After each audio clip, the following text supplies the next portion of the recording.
Sir, you're charged with especially aggravated kidnapping. You're also charged with aggravated assault, and you're charged with theft of a firearm worth less than $2,500. You're talking about stuff that is not relevant.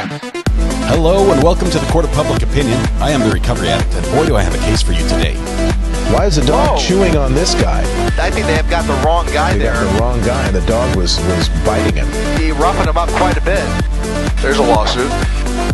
This video, We're listening. I just did, like, we were playing, and then, like, I thought it was, my plan was not to go upstairs and go to sleep. My plan was not to, he'll be up here any minute. But you willingly went upstairs and went to sleep. No one forced you to go upstairs and get My ready plan for wasn't bed. also to leave him in the suitcase, because I went upstairs, and then I fell asleep. But why did you consciously think he's asking to come out? I didn't do it intentionally. Welcome back from lunch. A little bit of Sarah Boone there to get our afternoon started. I didn't do it intentionally, but you're intentionally here, so I can officially say you're all addicts. Welcome. This is the Court of Public Opinion. I am the Recovery Addict. Thank you so much for being here. I appreciate it. We're going to have an exciting afternoon as we're going to be following live with this Thomas Randolph trail out of Las Vegas. It's good to be live again. We did some catch-up this morning. Did a little catch-up this morning. We're all caught up now, so as soon as the court cameras come live here, they're having a little bit of a late start today. I don't know why. I don't think they're doing any business, but anyway, I just clicked on the wrong thing. Hold on just 1 second. Wait. I need to move that over here and this right there. There we go. Kim R., congratulations. Kim is first in chat today. The first in chat every time we go live wins the internet. It's just something that only we can do. Being the sole owners of the internet, we can give it away. I figure if Al Gore can claim it, so can I, right? So, Pickles, not politics, guys. Don't at me. Kim, congratulations. You're first in chat, and as prize, punishment, or penalty, depending on how you view it, the internet is all yours to maintain. It's yours. You own it, but you have to give it back when we re-gift it to somebody else later. Congratulations, Kim. You've won before. You were a repeat offender, which we're grateful for because you know how to take care of the internet. Thank you very much. Also, a huge shout out to Cachette right now, who just gifted 5 memberships to kick things off this afternoon. Cachette, thank you very much. I think Is that correct? That's correct. I think I got a sound effect that I needed. Where is it? Where'd it go? I think it's this one. I tried to put, I told you I promised I'd make this sound effect and record it that we just heard. And in my head, when I heard it happening, it happened a lot cleaner than it actually happened. So this is the recording that I got. Objection? You mean recently? No. Oh, back then? Yes. Do you recall telling me? I don't know. I don't recall any of that. Objection. She doesn't recall. Okay, so it's a fun little soundbite. When it happened, all I heard was objection. But in reality, that was sort of in the background. So it's not going to be one we're going to be able to use, unfortunately. There's just no way to clean up that noise. There's a lawsuit. There's a lawsuit. Portland Trailblazers TV, welcome. Good to have you here. Are we on lunch? We're just coming back from lunch, actually. So, which Scratch means all that. Oh, that was terrible. I apologize. yes, that's a good sound effect. We are going to keep that one. This, I think, mark my words. I think in this trial we're going to find many more sound effects we can use, and it's about time some of these need to be recycled and retired. Quite honestly, a few have been around for quite a while, and we need to get rid of them. So as you hear something specifically that is very clear, okay, because if there are multiple voices talking, it gets really confusing if you just listen to that soundbite. But if there's a funny moment that you hear that we need to draw it, make sure you clip it. Use the little clip button and maybe tag me in it, and that would be awesome too. Amy Dedloff just sent a super sticker with 3. Amy, I have to scroll all the way to the bottom here. I was at the top. Amy, thank you very much for the super sticker. How's it going? Hopefully it's going well for you as well. Happy Monday, by the way. I talk about stuff that's not relevant all the time. It's like a condition that I have. Angie also gifted a membership. That one went out to Picky. Congratulations. I was going to see who got the memberships from Cachette. Let me find them. Here they are. Leanne Gromes, Diane McMillan, Julie McBride, Leslie L., and CityKitty865. Congratulations on your memberships, and thank you very much, Cachette, for your generous gifting. It sure does make people welcome when they show up and get gifted a membership right away, and that's awesome. Cachette also, she's one of our a special category of moderators. She does some great work with the channel, putting together little clips. So if you see on TikTok or YouTube or several other places little clips of this stream and some fun moments, that's probably something that she had her hand in. She does a great job with that. Thank you very much. Okay, Leslie says, thank you so much for my gifted membership. I love this channel. You've got a green core asked by your name, Leslie. That is awesome. That looks like, well, that's at least, is that month 3? I think it's month 3. Congratulations on that. Is that correct? Okay, Amy, thank you as well. Princess Buttercup, this is one of the few pets who is very fluent in typing. You can share my rap sheet. You can share my rap sheet. I need legal advice, preferably free face rolling on the floor laughing rough. I have to get this, I have to find the post here. There it is. Rap sheet for Buttercup. Let's see if I can get Buttercup's picture up at the same time. If you give me just 1 second. Buttercup's sort of like a channel mascot a little bit. She was first homed on this channel, and we were involved in a little bit of the naming of Buttercup and things like that. So it's been fun to follow this progression. Well, Buttercup got in trouble with the law, at least with her owner's law, as she played a little too rough with some chickens, some of the pet chickens, and so we'll have to see. I'm not sure if I can share this. It's taking a minute. Hold on 1 second here. Tell me if my screen starts flashing too, because this camera's been acting up for me today. Let's go in place of that one. Okay, so here is Buttercup right there. And let's see, let me read the rap sheet really quickly that came along with this photo. Crimes committed: attempted murder, vandalism, destruction of furniture, and identity theft. She's compiling a pretty decent rap sheet. Thank you, Rebecca, for the updates on Buttercup as well. Hopefully the chickens are going to survive, or at least the remaining ones. All right. Let's see. We're getting ready to get feed from the courtroom. It's not quite up yet, so we'll just hold tight on that. Audio's on when that comes in. Make sure everything's good. We're good there.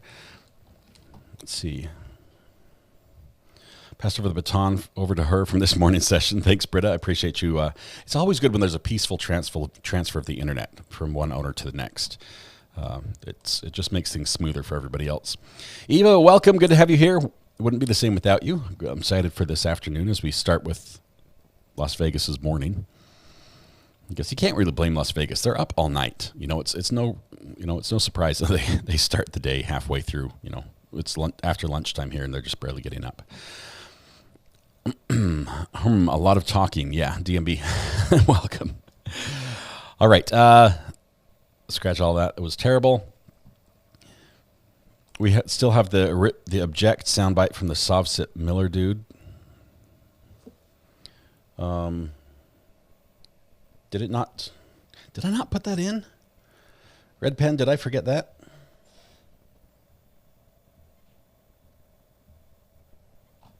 I've got to scan through here. I thought I downloaded it. Is that the one that I wasn't able to upload? Scratch all that. Oh, that was terrible. I apologize. I've got the 2 from the Sovsit. Where's his objection? There it is. I object. I'm not a camel. Okay. Well, I've got I object, and I'll make I object a soundbite. Maybe if we have a dull moment while I'm not talking today. Let's see. Do you mean recently? Was that from the same? Was that from the same segment of this last clip when she was asked about if she ever had a discussion with her daughter about Sharon's sex life?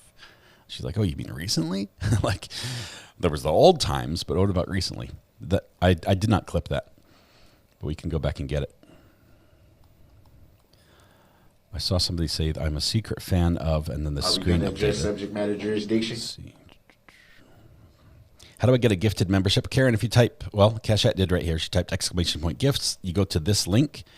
And you just make sure the sliders move to the right, just telling YouTube that you would be okay with winning a gift membership. And then you're eligible, and then you just have to either sit there and wait, or if you're in a position where you'd like to purchase one yourself, that's also an option. No dead horse go unbeaten. According to that face, Buttercup has been wrongfully charged, says Rudy Patootie. Yeah, Buttercup looks really sweet, but we all know differently. Okay. Notice that you're extremely blurry from the front camera. Okay, that's my fault. I actually, during the break, I also found the missing piece from the camera.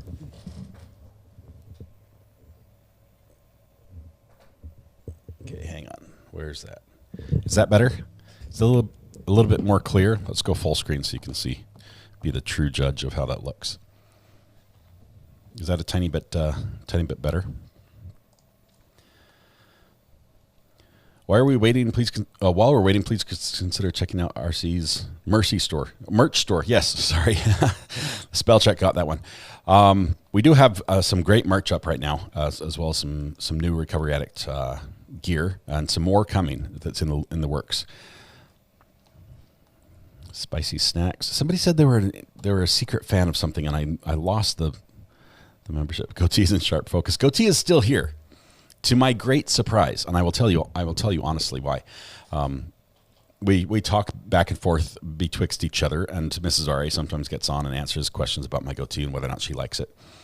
I asked her point blank. I sat down and made her look me in the eyes and say, Mrs. R.A., honestly, where do you stand on the goatee? Is it a stay? And she's like, I like it. I'm like, boom. I will put up with my own discomfort, and the way it tickles my lips on the corners that bug me constantly, because she likes it. So we're going to keep it for a little while. Ivan wants me to do just the mustache. I may do it when this does go, because it will eventually. When it does go, I may shave the bottom off and then take a picture just for Ivan that he can post on the internet. Just a mustache. Do you use WD-40 on the courtroom door behind you? I use WD-40 on my car door, but these courtroom doors behind me are just for show. They're actually not even there. I have the wall right behind me. I'm touching the wall. That's the wall. It looks like a big courtroom. I must have really long arms. Boston Girl loves the goatee. Thank you very much. Appreciate that. It's sort of grown on me. All right. Any questions? I was going to do a brief update, because we're really right in the very beginning of this trial, the Thomas Randolph trial. This is a retrial. This is a situation where the defendant was convicted in this case and was sentenced to death, was on death row, filed an appeal because some of the prior acts information that was brought in during the court case, he felt was not appropriate. And when it went to appeal, the judge looked at it, or the judges looked at it and said, you're right, that shouldn't have been brought in. That was too prejudicial. It probably had an effect on the jury. It would have changed the outcome of the case. You get a redo. And so here we are going back to court with less information than the first jury heard, and we're trying to get a conviction. Honestly, it may be tough. It may be tough because the defense lawyers are very good at making him look like a good guy. Every time they get up and tell the story about him, he's like, wasn't he really just nice to you? Didn't he try to call you? And you're like, he never, he called me and hung up. He's like, but look what happened on his day. Every story that involves him, they spin it. He's like, I could see it his way. I mean, it's not the way I initially see it, but it's possible that works. Why don't you let a barber shape it for you just once and show you how to trim it? CG, I might need to do that. I might need to have a professional come in and give me the whole goatee work. See, going back from the lab, Buttercup, behave yourself. Buttercup's always trying to behave herself, but sometimes fails. Okay, all right. I need to use WD-40 on my chair. It's a little bit squeaky. I'm not sure if you can hear that. Okay, blue is one of my favorite colors, cobalt tan, or cobalt N, I should say. I have several of these shirts, and I like these Habit brand shirts as well. I have, sometimes I've got a long sleeve and a short sleeve of a lighter blue. I've just got this one in long sleeve. Got a nice purple one as well that I like. Okay, we are getting set to have a feed from the courtroom in the next 15 minutes. I think I did forget. if you guys will indulge me a little bit, we had 2 birthdays this morning. We might have 2 more. I'd like to sing happy birthday if somebody shows up on their birthday to enjoy it with us. Is anyone specifically, is Laurel Miller and Amber Jerome, are you guys in chat? If you're here, I will sing to you. If not, we're going to take a pass. But we're waiting for court, yes. And we are covering today's proceedings. Linda, we definitely are. We're covering today's proceedings. It will be live. Paige and Laurel and Amber. Paige and Laurel and Amber. Thank you, Greeners. Navy blue is your favorite because that's the Live View color. I need to get clothing that matches my Live View bag, because I'll be wearing that a lot, I think. Patricia, your birthday was yesterday. My birthday was August 2nd, says Christine. We've got some close ones. Happy birthday this past weekend, Patricia. I hope you had a good birthday Sunday. All right, they might not be here. Okay, so when they show up and say, nobody sang to me on my birthday, just know that the offer was there. The offer was out there, and I offered, and I was set up and ready to do it. But I'll play just a little bit of birthday sound for everybody who has a birthday in the recent past or the near future. You got a calendar for birthdays? No, I just write down as people report. Rona, tomorrow. Make sure you're here bright and early tomorrow. We'll probably sing first thing in the morning.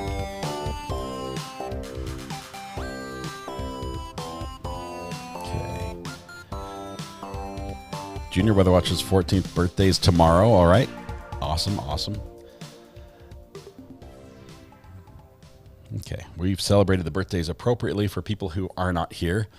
4 more days. Lots of birthdays this week. That's good. Are they fly fishing shirts? They are fishing shirts, Rudy. I would call them fly fishing shirts, but I don't have any fly fishing gear, so they're just fishing shirts. I haven't had a fly rod probably for 8 years. It's been a long time. Fly rods and me, they don't work well because car doors slam and I break the tips off them. They're just too long is the problem. Okay, we have a video from the courtroom. We're going to see if we can get some audio as well. Let's see, turn that one off. There we go. It's rather sparse in there. Dan slept in there with Dateline, just chilling near the aisle. The judge is already here. That's interesting.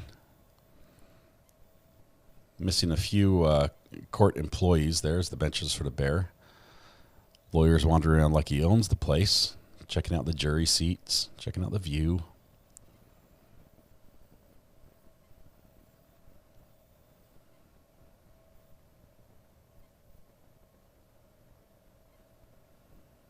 Looks like fun. I do love fishing. I'm not really good at fly fishing, but I enjoy it. Sonia 23 says, I'm late. What have I missed? Nothing yet. The court is just going to go live here in the next 10 minutes. They're supposed to start if the jury's on time and everything, but we'll see. It may be a spicy day. Rumor is we're going to hear from Lizzie. Sorry, I knew that name was wrong. Lizzie, who was the girlfriend during the marriage in question here. We might have her on the stand today. Why can't you see the new mod emoji? Have you tried refreshing your screen? I mean, you probably have, but give it a quick refresh and then check and see if it's there. Okay, Carol, sorry, thank you for asking again. I'll fill you in with the answers. Saturday, we were supposed to do a Hardware to Homestead live stream, and I did go out with that. I took a bunch of my gear.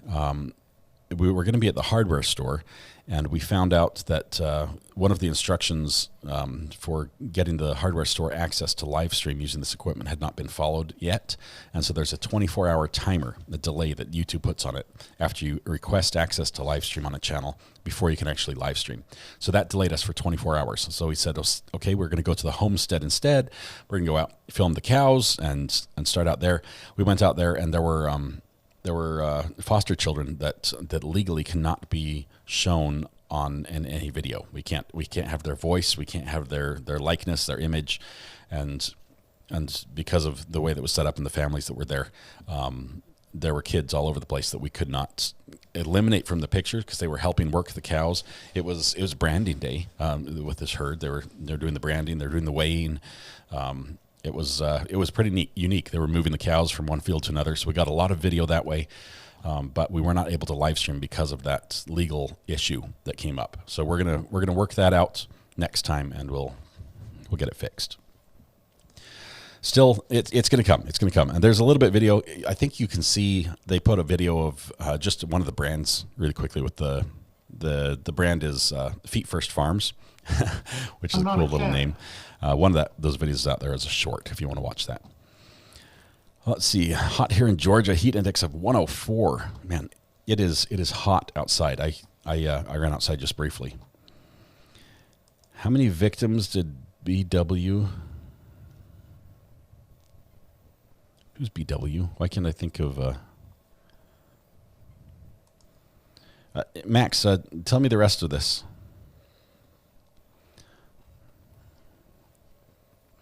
Hockey Bros 100, welcome. Good to have you here. Thanks for clicking the subscribe button. It's a good group here. We enjoy watching true crime together. Brandy Day always smells a bit different. Very much. It's a bit of discomfort for the cows. It's sort of a requirement, though, for the herd. These are some purebred cattle that need to be tracked and monitored, and they need to be able to, it's either that or punch a hole through their ear. But Copy. Oh, the Black Widow, sorry.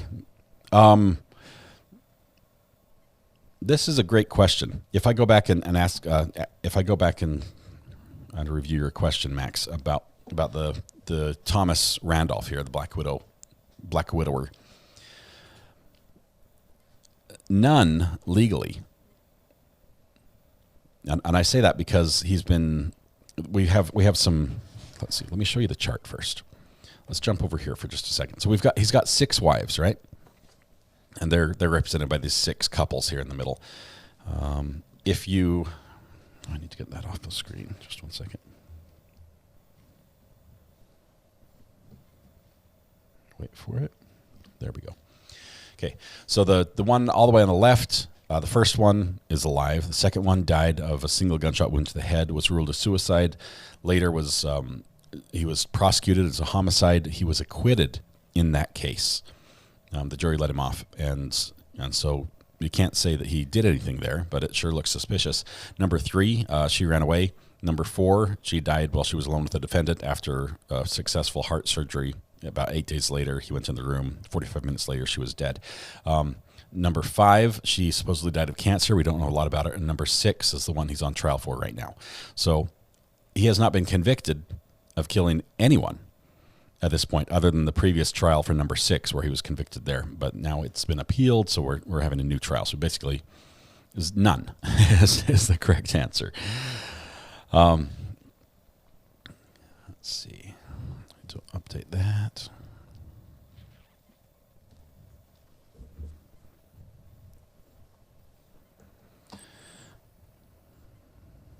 Okay, let's see. Chart is on Facebook as well. Thank you. Audio's coming up. 4 dead wives. He's being tried for 1. That's a good take on that. Out of 6, 4 dead, 1 that he's been tried for. What would people choose, says Soul Glow? What would people choose, a jury trial or a bench trial?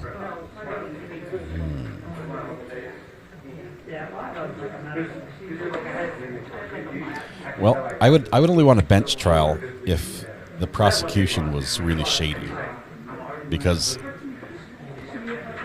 if they're trying to pull a fast one over the jury, I don't think the judge would fall for it. I'd prefer a jury trial myself. All you need is one person who doesn't want to convict, and then you're okay. At least you get a mistrial.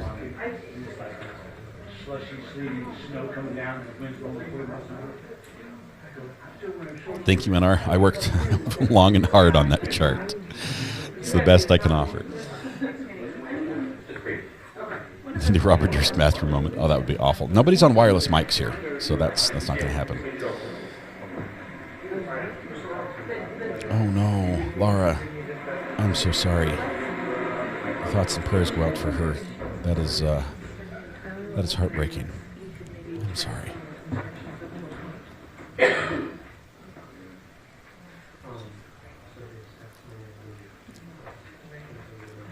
I think the court's about ready to start. Give them about 3 minutes here. Chat not showing on screen. It is now. Sorry, Laura. Thank you, Thomas, for that update. I was going to put this back up. Laura said if I could get a prayer for one of my friends, she's on life support, and docs are saying most likely she won't make it. So if you would be willing to put some thoughts and prayers in that direction, that would be much appreciated.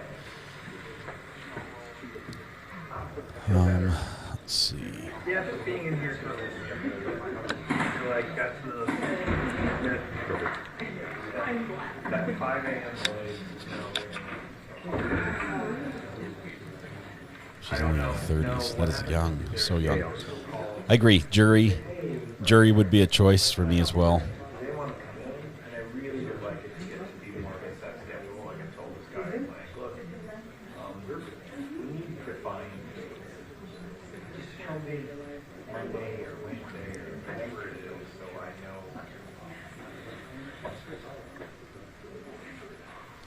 I do want to say, and I apologize for announcing this to my mods this way instead of to them individually.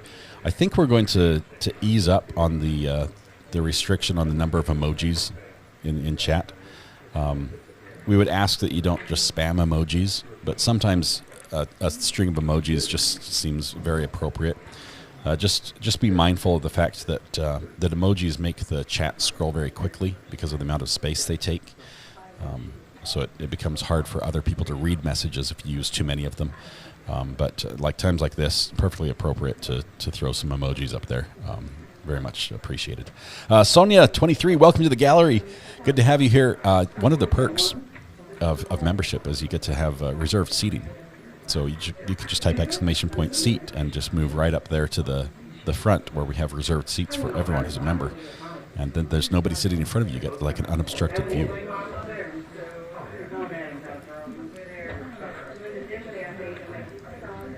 Julie and Sandra just took their seats as well.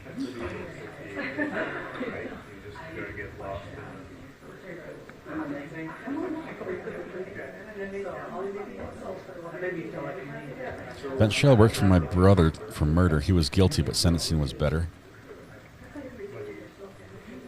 Now, I think, isn't that what's happening in this case? We're going to have the jury that is choosing the guilt or innocence, but the judge will determine the sentence. So you can sort of divide it up that way in some situations, depending on the state law. First time we went to trial for, wasn't it death penalty or not guilty? Vastly different extremes. Yes, yeah, Kerry, that was in Utah when he was tried for the wife number 2's death. And they just, I would say there was a strong bit of evidence there, but there wasn't enough that make them feel comfortable with going with the death penalty. And so they acquitted him.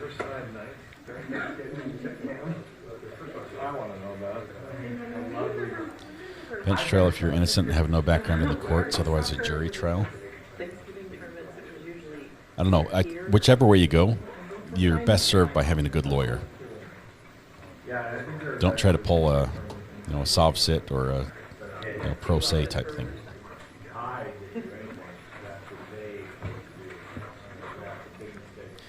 Kath, I'm a little surprised, honestly, that the jury has not been asking questions in this case.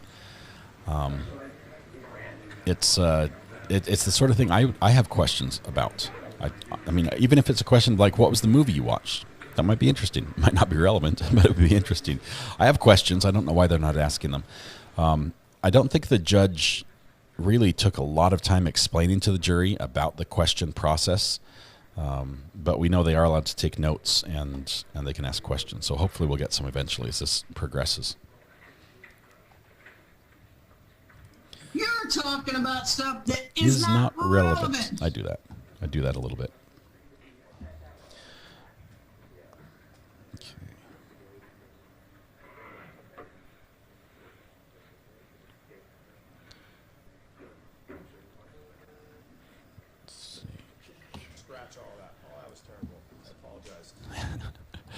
love that. That's one of my favorite sound effects right now. Drag this guy out by his pigtails already. Yes, if you've seen the pictures of him previously, he had very long white hair that he wore in pigtails, and I believe the judge ordered him to get a haircut. So he had to get a haircut. I think the jury has missed great opportunities on questions. Yeah. Hey, Sandra, welcome. Good to have you here. Thanks for clicking the like button.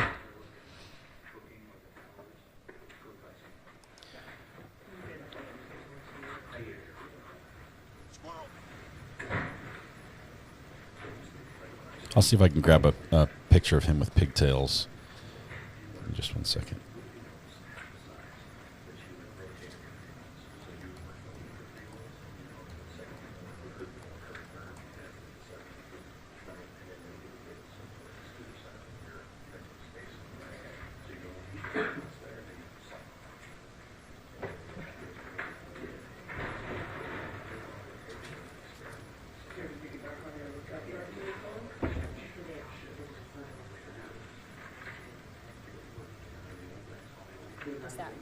That's correct.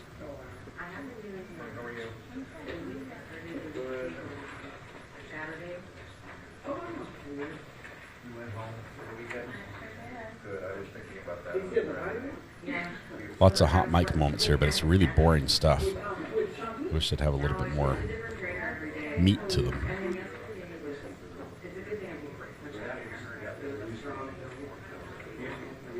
Okay, I've got a good picture from the pigtail.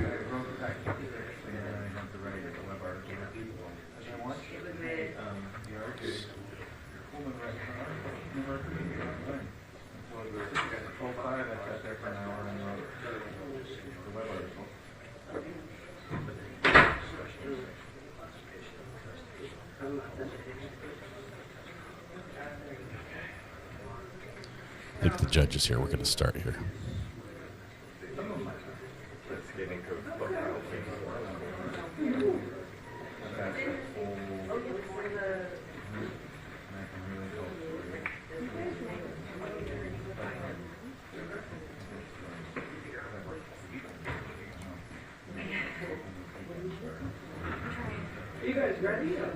We're ready. Okay. I'll get that picture here shortly. I have to convert it from the format it's in.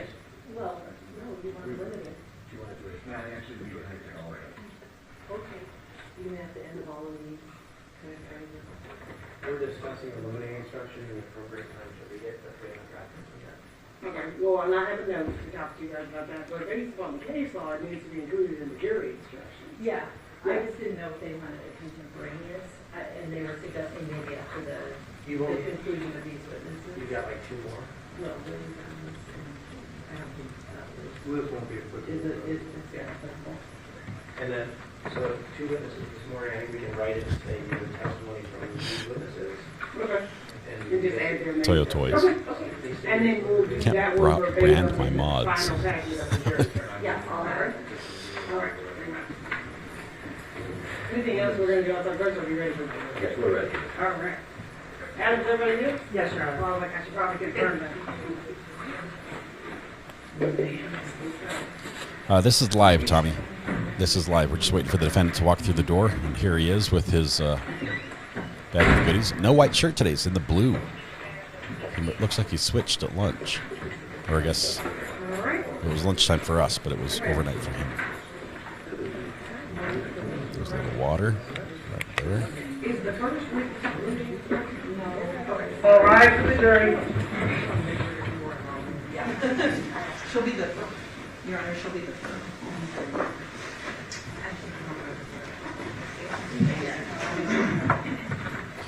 Jury's sitting right outside the courtroom. Like, I don't know how they can't hear what's going on inside there.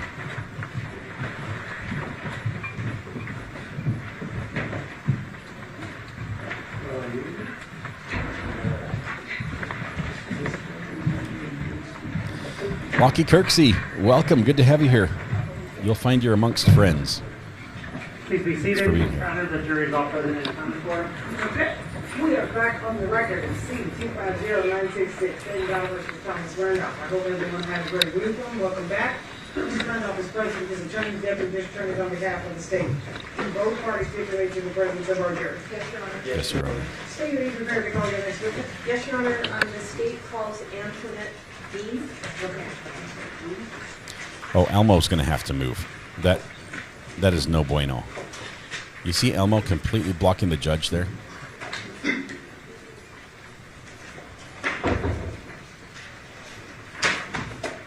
At least we're not auto-focusing on the Elmo itself.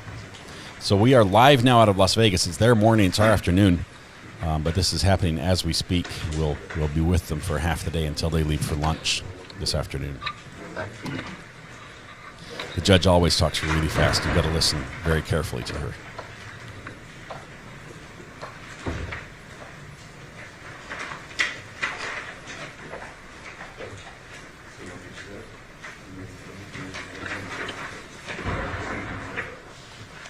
Step up, then swear in. Do you solemnly swear the testimony you're about to give in this action will be the truth, the whole truth, and nothing but the truth, so help you God? Thank you. Please be seated. If you could state and spell your name for the record, please. Antoinette Beam, ANTOINETTE BEAM. May I proceed, Your Honor? Yes, whenever you're ready. Thank you. Do your friends call you Tony? Yes. Okay. Did you have a friend by the name of Sharon Randolph? Yes. Do you remember approximately what year you met Sharon? Around 2004. Okay. And what were the circumstances? Did you work together or how did you meet? Through a friend of mine. Okay.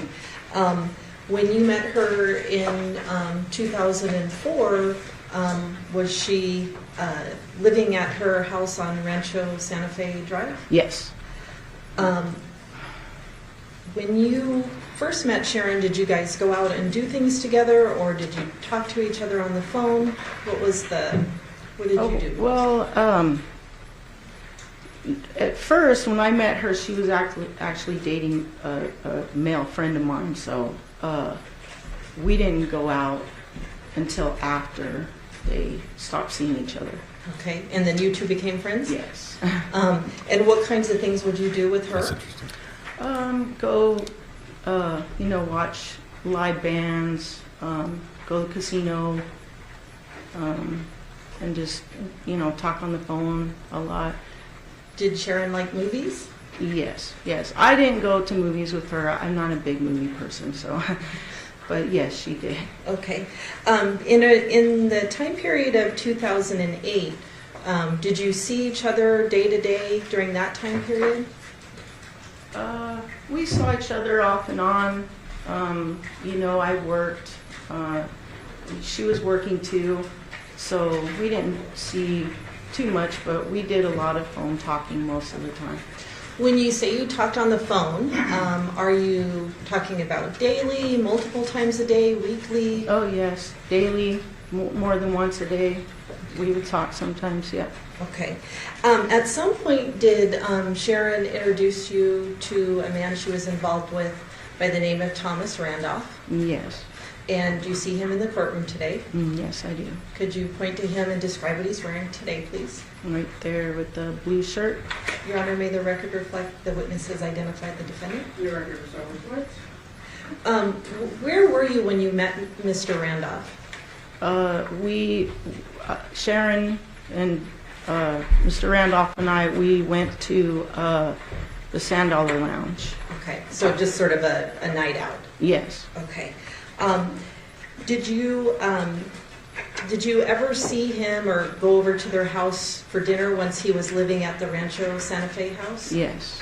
And obviously they were living together at that point? Mm-hmm, yes. What kinds of things would you do at their house? Just have dinner or anything else? Yeah, dinner, hang out, watch TV. In your contact with Mr. Randolph, did you observe him to have any medical conditions or physical problems? Yes. He couldn't, his back was always bothering him. Did he ever comment to you about any medication he was on? Yes. What did he say about that? Well, he had a lot of medication that he was on for his pain.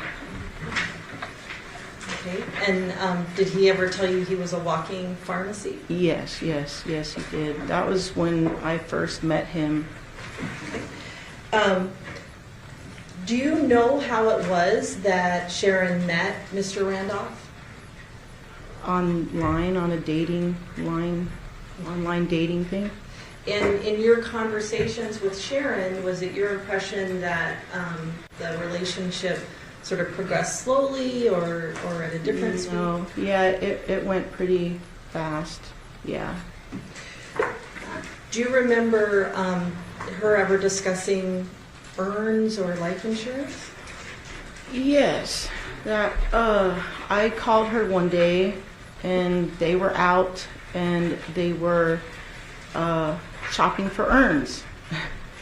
And this was, it was right around, because, you know, they got married twice, so I don't remember if it was the first time or the second time, but I just remember Sharon telling me, you know, well, you know, you have to plan for these things, you know, we're getting old. And I said, well, Sharon, two people in love aren't planning their death, you know, so I didn't understand why they were out shopping for urns. I never heard of anything like that before. Okay.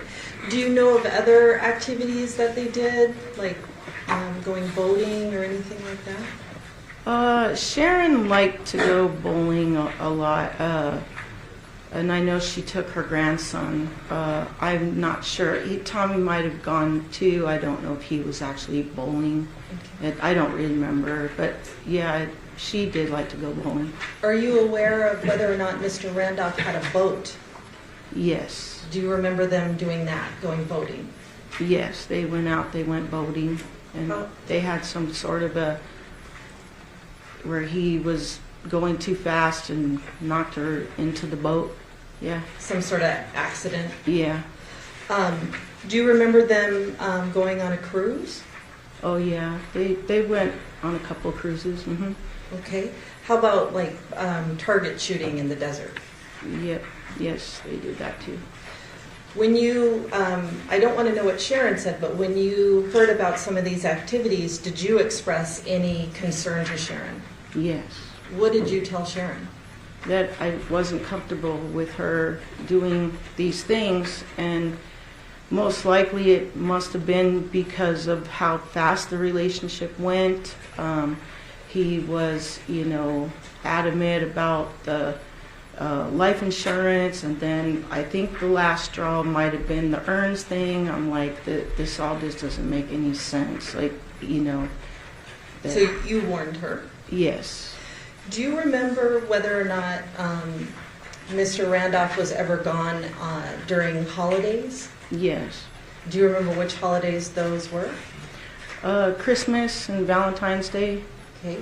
And without telling me what she said, what was Sharon's emotional state when he was gone? Yes, she was very upset, crying, and just, yeah, very depressed and mad, just everything. Okay. She, you know. Were you aware that the absence was because of another relationship that Mr. Randolph? Yes. During your friendship with Sharon and knowing Mr. Randolph, did you ever meet an individual by the name of Michael Miller? Yes. Where was it that you met him? Well, I believe both times were probably at the house, at Sharon's house. Okay, and the house on Rancho Santa Fe? Yes. Mm-hmm. And what were the circumstances? As far, like was it dinner, or he just happened to be there? One time I went there just to talk to her, and he was there. I don't know if I knew he was there, but I just went over to the house. And then there was a time where we did have dinner. Yes, okay. We all had dinner. When, I know it's not a huge number of times, but in the 2 times that you met Mr. Miller, how would you describe his demeanor? He was pretty quiet, and he was polite and quiet. Okay. Yeah. Did in the time that during the dinner, one that you described? Yes. The occasion when he was at dinner? Was he talkative at dinner? He was talking to my son at the time about, they were trying, because, to keep my son from, doing the wrong thing, stay out of trouble type of thing. And then Michael just kept on talking, and Tommy told him to stop talking. So Mr. Randolph directed Michael Miller to stop talking? Yeah, because he was like, and that kind of thing. That's what he's like, no more. Okay, so he was sort of gesturing to him as well as like, you're done talking. Is that yes? Yes. Is that the sorry? I'm dead symbol? Once that dead, occurred, stop? did Mr. Miller stop talking? Yes. Was that the only occasion that you saw that, because you only had the one dinner and then saw him the other time? Yes, pretty much. Do you remember if you spoke to Sharon on the day of her murder? Yes. Do you remember what time that was? Between 5 and 6. In the evening? Yes. Okay. Was it in person or by phone? By phone. And were you aware of plans she had that night? Yes. She was going to dinner. In a movie with Tommy. With Tom? Dinner and a movie? Now, on occasion, over your relationship with Sharon, did you ever call her when she happened to be watching a movie at home or something like that? Yes. Yeah. And what was her habit with regard to that? Yeah, she always wanted to get off the phone, and I would get kind of frustrated sometimes, like, I need to talk to you, and who cares about this dumb movie? So it was really important to her? Yes. And would she call you after the movie concluded? Yes, sometimes, depending on if it was late or whatever. Okay. You mentioned, I think, earlier in your testimony that there were 2 weddings for the Randolphs? Mm-hmm. Yes. Yes. Do you have any sense of when those were? That's just it. It's been so long, I can't remember. I just know the first one was in Mexico, and then they were supposed to have gotten married again, but to make it more legitimate or something like that. But we don't really. I don't know when she did that. I wasn't there, and so I don't know where they did it. Okay, actually, that was my next question. You didn't attend either wedding? No. After allegedly Sharon's yes. murder, did you have any conversations with the defendant about what had happened? Yes. How long after the murder did he talk to you? It was pretty fast. It might have been that same day. Maybe, yeah, because he told me to not to to tell Colleen not to come to the house. So I'm pretty sure it was that day. Something bad happened, and tell Colleen not to come to the house. So it was that day. Okay. Was this conversation by phone? Yes.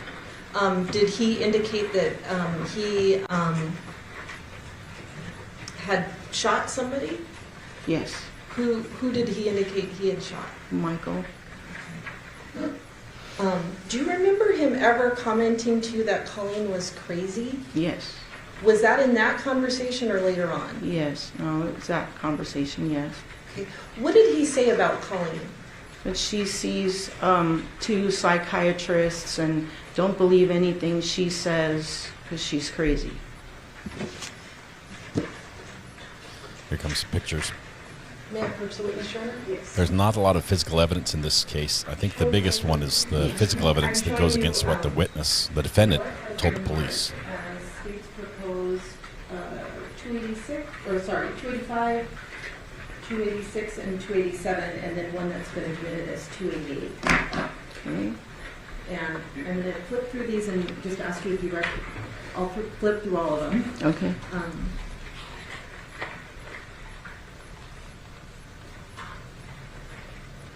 Do you recognize the individuals in those photos? Yes.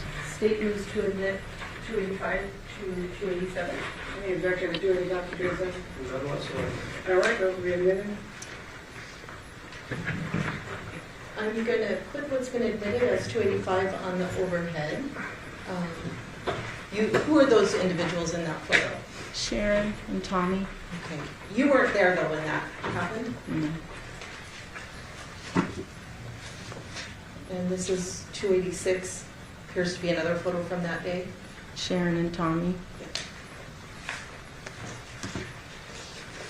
This is 287. Yep. Sharon and Tommy. And what's been already previously admitted is 288. And Sharon and Colleen.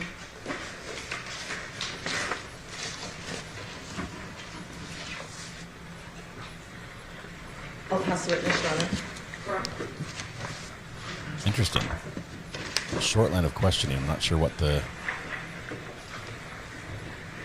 new evidence they got from this. You and I have never spoken, as far as you know, right? No. Okay. I'm one of Tommy's lawyers. I just have a few questions to ask you about what you just talked about in direct examination, okay? Okay. I can sense, and I certainly understand, that you loved Sharon very much, right? Yes. Mm-hmm. Is that yes? Yes. You were friends with her for several years? Just a few years. Okay. And you talked to her a lot? Mm-hmm. Yes. And, I mean, probably goes without saying, but probably broke your heart when she died, right? Yes. Okay. And I want you to know I am terribly sorry for your loss.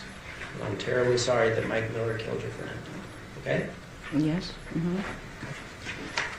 I have a few questions about some of the things you talked about. You had spent some time with Sharon and Tommy together, right? Yes. Mm-hmm. And you keep saying, mm-hmm. It seems silly because I know exactly what you mean, but Victoria over here is going to be typing everything down at some point. Yes. So the best you can, actually say yes rather than uh-huh or uh-huh. Yes. Okay. And then the only other thing I'm going to tell you is you got to wait till I'm done before you talk, and I'll do my best to wait till you're done before I talk because she can't get us talking over each other. Okay? Okay. I know it's different than talking in real life. This is real life, but when Sharon talked about him, she referred to him as Tommy, right? Yes. And you knew him as Tommy, correct? Yes. Everybody that talked about him referred to him as Tommy, right? Yes. Okay. So when you say Mr. Randolph or something like on direct examination, that's not how you referred to him back in 2008, right? No. Okay. Sharon liked to go out to eat, yes? Yes. And she went out to eat with Tommy, right? Yes. She liked to go to the movies, right? Yes. And she did that with Tommy, right? Yes. She liked to go out and see live music, concerts, right? Yes. And she did that with Tommy, right? Yes. When they started dating, she actually asked you, do you believe in love at first sight, right? Yes. Okay. Indicating to you that she felt she had fallen in love with Tommy at first sight, right? Yes. Okay. And they appeared to have a very good relationship at first, right? Yes. At first. There were times when Sharon was upset because Tommy had been seeing someone else, right? Yes. You were aware that he had always made that known to Sharon, right? Yes. Like he didn't hide that fact, correct? No. He talked to Sharon about it and Sharon talked to you about it, right? Yes.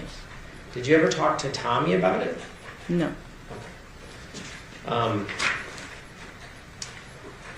You were invited into the Randolph home for dinner, right? Yes. And you ate with Sharon and Tommy, correct? Yes. And at least on one of those occasions, Mike Miller was there, correct? Yes.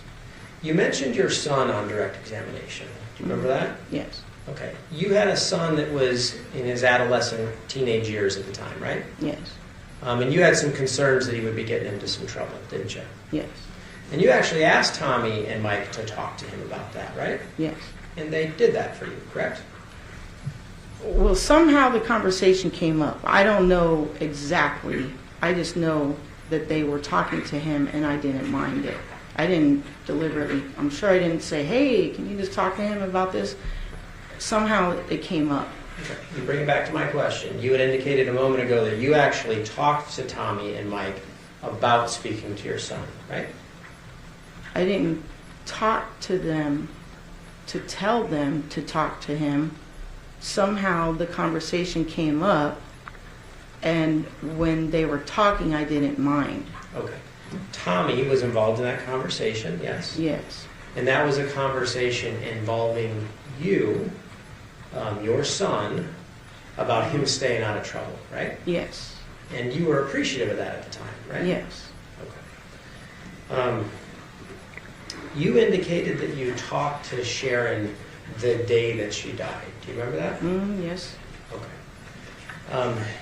When you talked to her, you actually became aware of her plans for that evening. The state asked you about that, right? Yes. You knew that her and Tommy were going to a dinner and a movie, right? Yes. And you knew that was going to happen sometime around 6 p.m., correct? Well, I don't know what time, but yes, they were going out.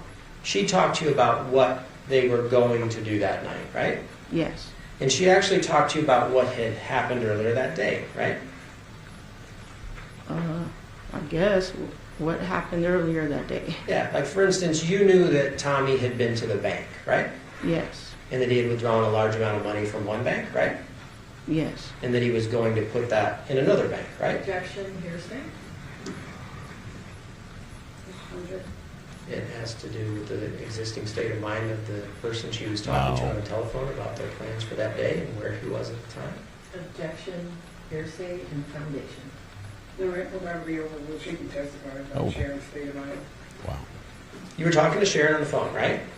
Yes? Yes. She told you where they were going that night, correct? Yes. She also told you that Tommy was going to come pick her up and that he was out running errands with Mike, correct? Yes. And that he had in his possession a large amount of cash, right? Yes. That he intended to put in the bank, right? Yes. Okay. Sharon knew all that, right? Yes. He was either withdrawing or putting it in. I just know they were going to the bank. Okay.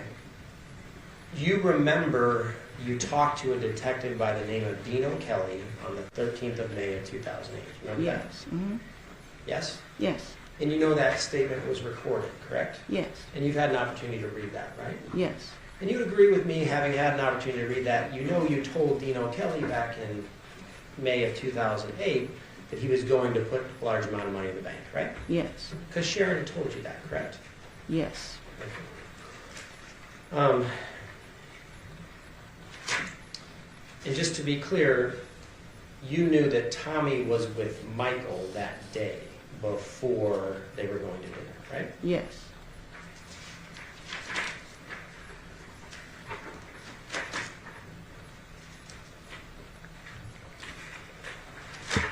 You said that Sharon told you in a phone call that she was out shopping for errands with Tommy, right?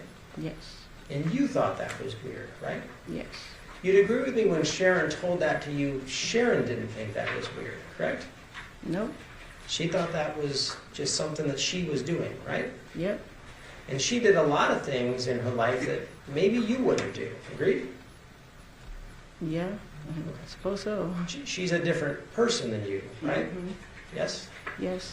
So the fact that she may think something is appropriate to do, whether or not you think it's appropriate really doesn't matter, does it? No, but I'm her friend, so I'm allowed to tell her, I don't think someone should be planning her death when she's supposed to be in love. Right. Because to you that's unconventional or different or weird, right? Yep. Yes. And she didn't think it was, did she? No. In fact, it was her idea, wasn't it? I don't know about that. Just to be clear, Sharon never told you, hey, Tommy's making me pick out an urn. I don't want to do this, right? No, she didn't say that. Sharon didn't have any problem telling you things that she thought were off or weird or something going on in her mind, how she felt, right?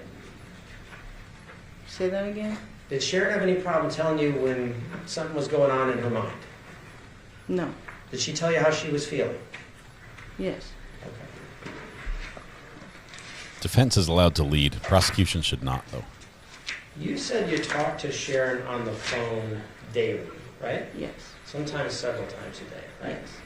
And you actually knew what kind of phone service she had at her residence, didn't you? Yes. It was a company called Vonage. You remember that? Mm-hmm. Yes. I have Yes. Vonage.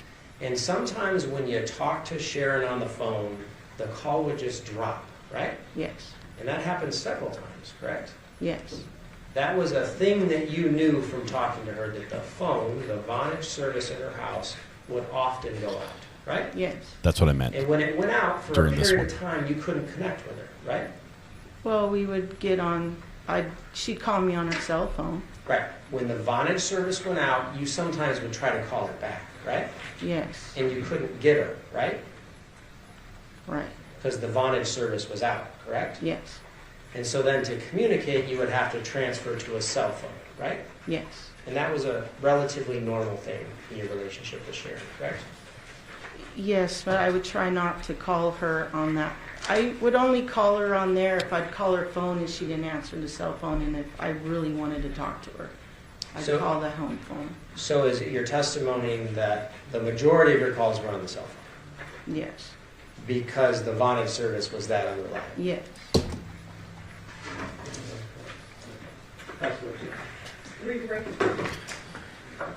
Vonage is not sponsoring this trial today. Do you think you, in a month's period, how many times do you think you would have called Sharon on average on the Vonage line? Like I said, if I couldn't get a hold of her on her cell, or I guess if I knew she was home, sometimes I'd call the home. But most of the time I called the cell phone. Okay. And on those times, how many, I guess what I'm asking is, over a month's period of time, how many times do you remember the Vonage dropping out or having a problem? Yeah, it would have problems, but I mean, it wasn't every single time we talked. So yes, it did have problems sometimes. Okay, sometimes meaning like once a week or once a month, or what would you say? I guess once, I don't know, once or twice a month, I don't know, something like that. And then you would just call on a different line or call back? Yeah. So, Mr. Tomchak asked you about this shopping trip to buy urns. Yeah. Had Sharon ever done that with the mutual friend that you guys had that she was dating? Was there some effort to buy urns or make funeral plans? No. She didn't really talk about, she was pretty healthy other than her arm, so she didn't really have a problem worrying about, not being alive for too long, so no, it wasn't something we talked about until then. Okay. Mr. Tomchak asked you about these errands that Mr. Randolph was running with Mike Miller on the day of Sharon's death. Do you recall those questions? Yes. And based on what Sharon was telling you, your understanding is they were going to a bank and that sort of thing? Yes. Do you remember if she had concerns about that? No, I guess not. Do you remember what you told the police her comment was about him withdrawing this money? No, I don't. Would looking at your interview from that year refresh your memory? She needs to say yes. This is page 9, counsel. If she says no there, then you can't show the witness the document. We've had one say no before. Like, no, that's the wrong answer. What was the question? I'll ask you a question.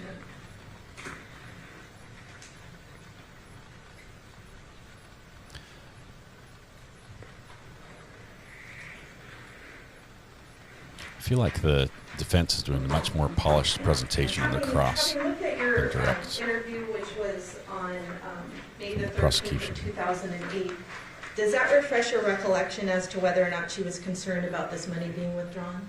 Yes, yeah. She didn't know what he was doing with it. And she was concerned he was going to leave her again? Yes. You told the police that back in 2008? Yes, that is right, yes. There was discussion about all the activities that Mr. Randolph and Sharon engaged in. Do you have any sense of when those activities took place in their relationship? Like, was it at the beginning, the whole time, in the middle? How would you describe it? I suppose most of it was in the beginning, because towards the end, he was always in so much pain, and he just laid around, slept most of the time. Did it seem to you like the relationship was happy and functioning properly at the end? If you could even bring up that one picture, they both looked pretty miserable. Then that was, that was one of their wedding days. I don't know which one it was, but yeah, no, they weren't happy. Okay, and in May of 2008, was Sharon indicating she was really happy in the marriage and everything was going great? No, she was happy that day, that night that they were going out, but no, she wasn't happy. Okay, thank you. No problem. I'll pass it to Sharon. Here you go.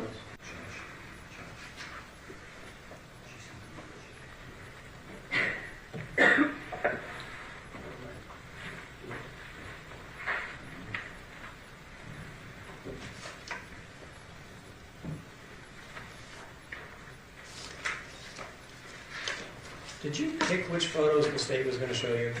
No. They did, right? Yes. Okay. You ever looked at a photo of yourself later and looked at your face and said, "Oh, that's not a very good photo of me"? Yes. Yeah, I've done that. I'm going to show you what's in evidence is 286. This is the state's photo. You said they look kind of miserable in that photo, right? Yes. You'd agree this is their wedding day, right? Yeah. I assume. Yeah. That's what that was. You told us before that they were out and doing a lot of stuff at the initial parts of their relationship, right? Yep. Yes. Yes. And that included the time when they got married, right? Yes. Okay. You'd agree with me in 285, they're wearing the same outfits, right? Yes.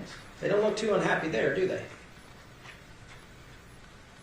Well, you can't see too much of their face, but no, Right. I guess not. Because they're kissing each other, Yes. right? Mm-hmm. Okay. That appears to be something that you do when you're having a good time, right? Yes. Okay. I'm going to show you 287. They sure look like they're having fun in that picture, don't they? Yes. You agree with that, right? Yes. Okay. In fact, when you talked to law enforcement on the 13th of May of 2008, right after Sharon was killed, you told Detective Dean O'Kelly that their relationship was good, didn't you? No, I didn't. You didn't say that? No. Uh-oh. I believe I said she wasn't happy. He was leaving her all the time. Court's indulgence while I text someone on my phone here. No, he's actually searching through documents. He's finding what page to pull up here. Just one second.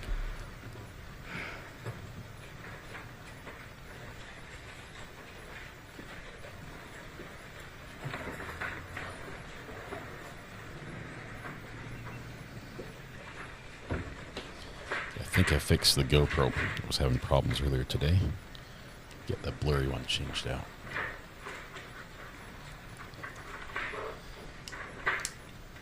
Yeah, these witnesses need to listen for those questions, because the questions are, every time the attorney says, "You've never said this, right?" You know, and Sharon told you she loved Tommy, didn't she? pretty much means they have said that. At some point in time, but maybe before all the drama he put her through. Okay.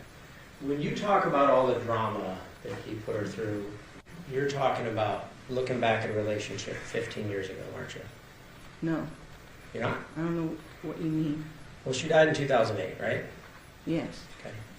You're talking about a relationship between 2005 and 2008, correct? Yes. Okay. You agree with me 2008 is like 15 years ago, right? Okay, yes. Okay.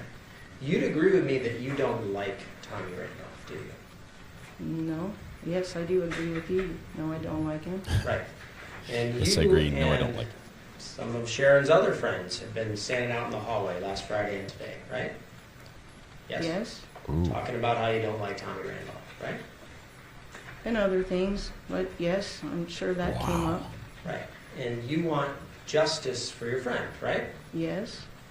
And you want to see Tommy get in trouble, right? Get in trouble? Yeah. I just want to see justice for what he did. Right. You To know, not only Sharon, Michael too. yeah, you know as you sit here today, Mike Miller shot your friend in the head, right? That's the story.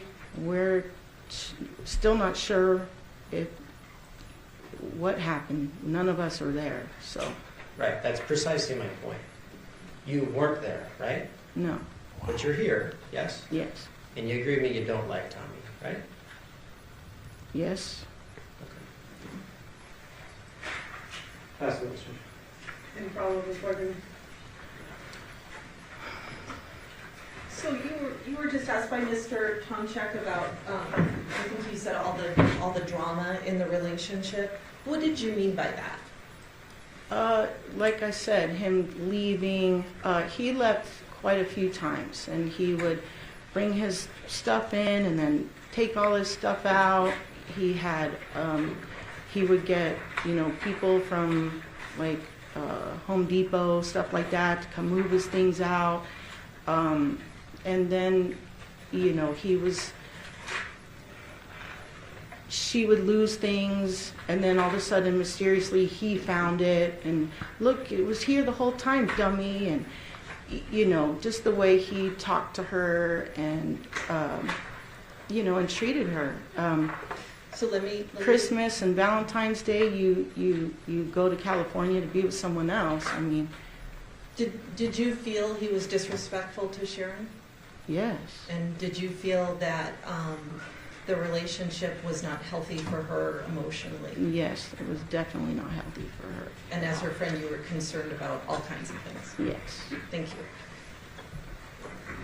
Any follow-up on that? Ladies and gentlemen of the jury, have any questions for this witness?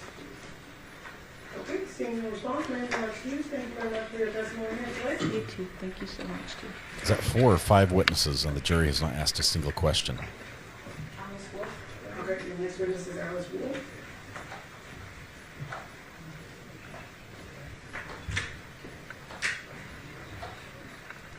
The witness was credible. She did come across as being honest. The defense has been able to successfully get many people, family and friends, to say that many witnesses that they don't like Tommy, and that they want bad things to happen to Tommy, and that they'll go to great extents to make sure that happens. Could have been a better closing, as Nicole pointed out.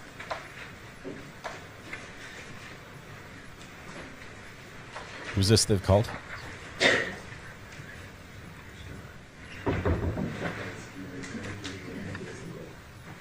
You do solemnly swear the testimony you're about to give in this action shall be the truth, the whole truth, and nothing but the truth, so help you God?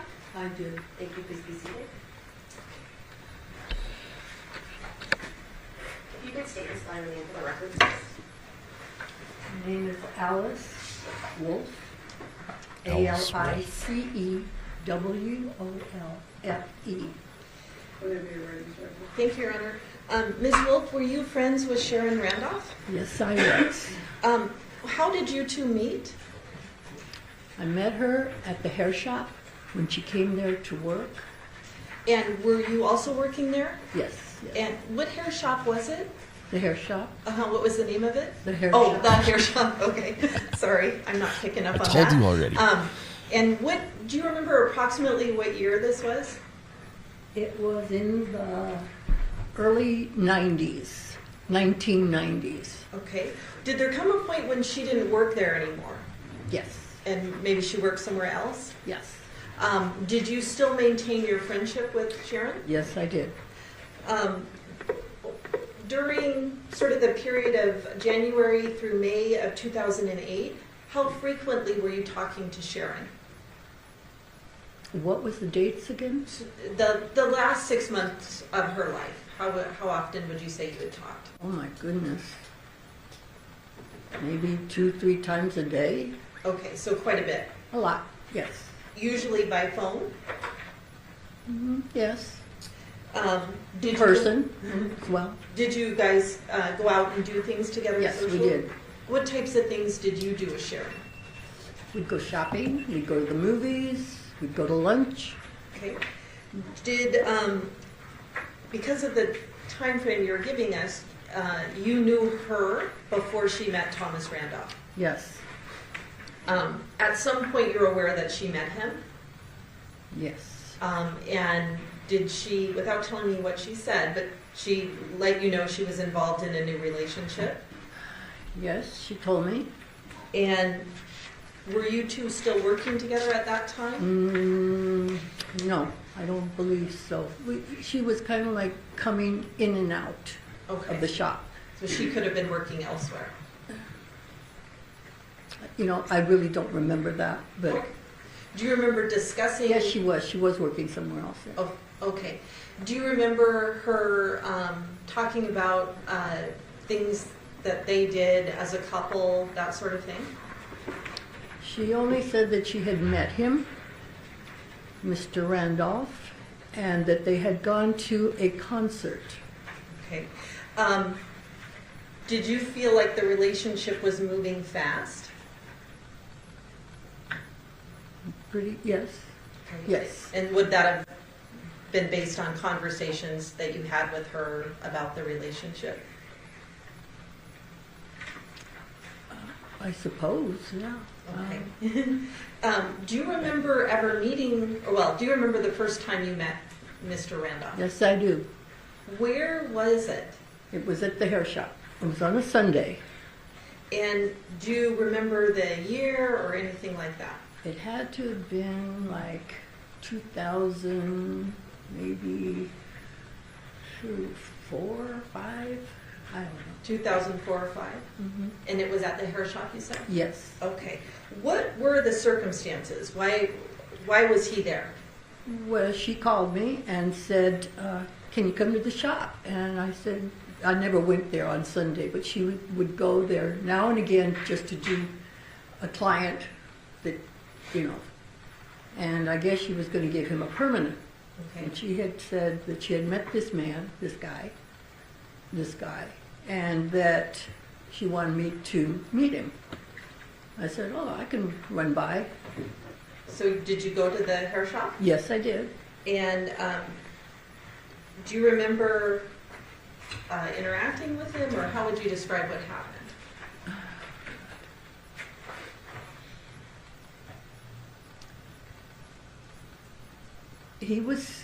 I was in the shop, sitting at my station, and waiting for her to come, and they walked in. And she sat him down, and then she had already told me a few things about him, like, you know, who he was and all of that.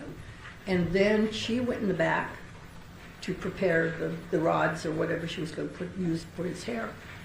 And so I got up and I stood behind him. He's sitting in the chair and I'm standing behind him, and I said, looking in the mirror, and I said, well, so Tommy, tell me, just to get to know him, right? I said, I understand you like the Cowboys. The football team? Football team. And he just kept looking down. He did not ever look at me. Did he answer? He just said, yeah. Okay. Did he? Didn't look at me, didn't look in the mirror, nothing. I asked him, how was the concert? I believe that's what I asked him. I can't remember really, but he didn't actually answer. Okay. So he was not engaging with you? He was not engaging in any conversation with me. Okay. The relationship, though, continues between Sharon and Tommy. Yes. Did you ever express concerns to Sharon about your view of the relationship? Yes, I did. On how many occasions do you think you expressed concerns to Sharon? Probably every time I would talk to her. Okay, so a number of times. Yes.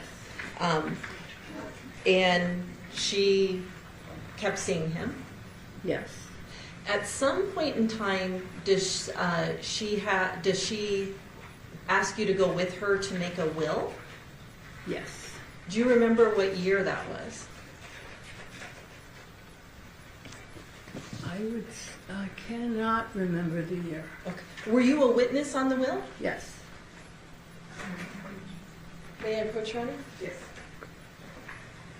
This book, I'm going to show you what's been admitted as state 309. And sure. So here's the front page, and then there's some signatures here. Do you recognize this document? Yes. Okay. Is this the will that you had made with Sharon's?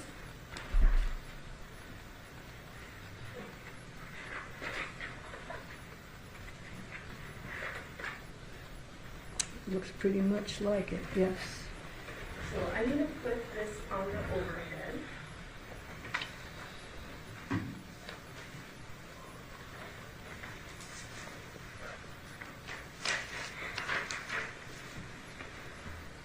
So tell me where it was that you went to get this will done.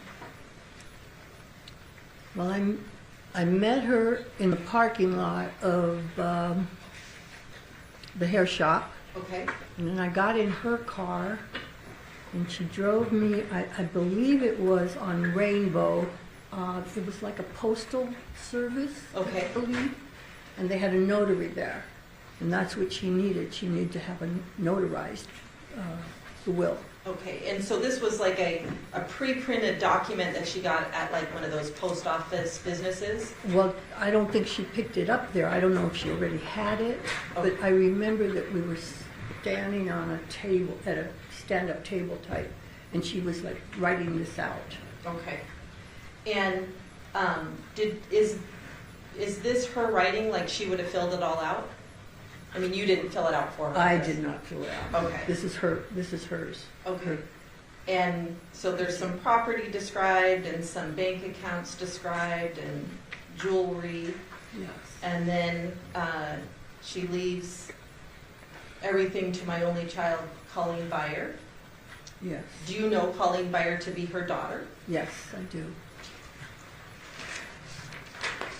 And looking at the last page of 309, it looks like it's 24th of January of 07, and it looks like there's a signature of Alice Wolf, Mm-hmm.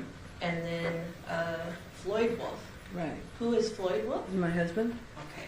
So you two witness it, and then it's notarized. Is that right? Correct. Now, did you know what Sharon had written on, in terms of the directives of this will? Did I know? Yeah, did she tell you, look, this is what I'm doing? Oh, she asked me, does this look right to you? And I said, well, sure, yeah. Okay. What did she do with this after she filled it out and it was notarized? She folded it up, put it in an envelope, and handed it to me. And what did you do with it? Well, prior to that, I said, why are you giving it to me? And she said, because if anything happens to me, I want you to give it to Colleen. Okay. So what did you do with it? I put it in my bank deposit box at the bank. All right. Now, at some point, Sharon dies, and what do you do with that document? I went to the bank. I took it out, and I was working that.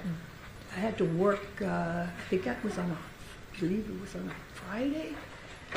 I don't know if I did it or if my husband. I cannot recall, but I think it was my husband that went and got the letter, okay, the envelope. But I can't really remember. Okay. Did you ever get a phone call from Colleen indicating that she had received the document? I don't remember that. Okay. But I didn't hand it to her. My husband took it and left it at the house. Okay. For her.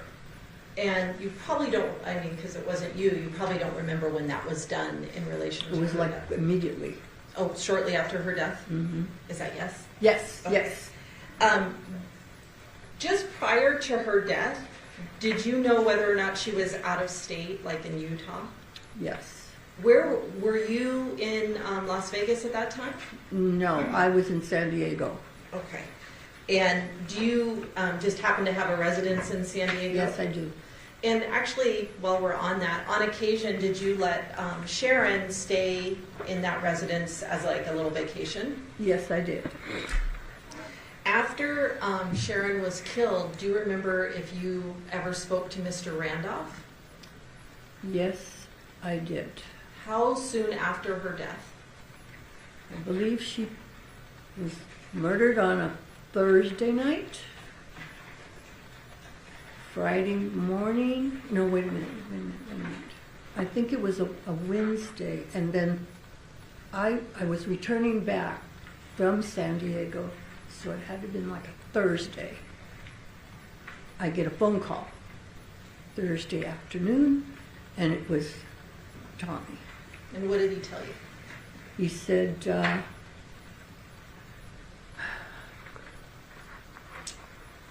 something happened to Sharon. I believe that's what he said. I said, what happened to Sharon? Where is she? And I said, Tommy, what did you do to her? And he said, I didn't do anything to her. He did it. I said, who did it? He said, Mike.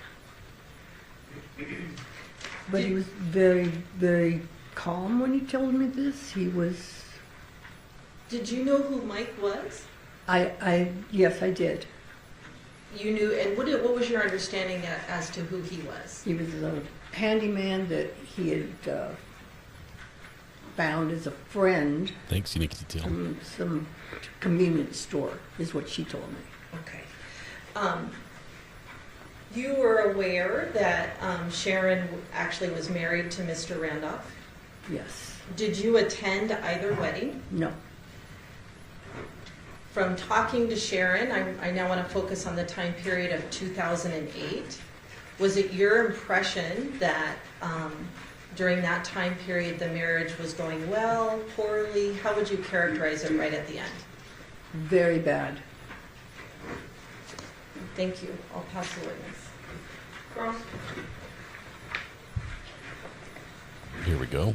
Let's see how this one goes. Good morning, ma'am. Good morning. How are you? Could be better. We've never spoken Probably before, not right? a lot of fun to come here and talk about this No, stuff. it right? isn't. It's not fun because you cared for Sharon very much. Right? I loved her. Yes, very much. I'm very sorry for your loss.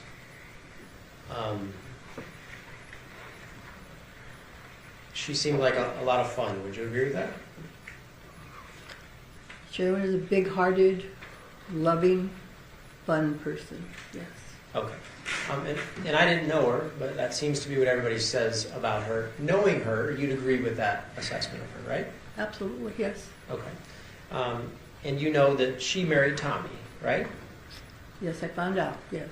And she didn't actually tell you that at first, right? No. Okay. I mean, you would kind of let her know that you didn't approve of Tommy, right? I certainly did, yes. Yeah, you didn't like him much, right? I didn't like him at all. But you know, she liked him a lot, right? At the beginning, yes. She fell in love with him, right? Well, I don't know if that would... I don't know.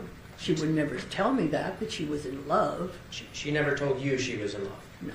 Okay. She never told you that it was love at first sight for her? She never mentioned that to me, no.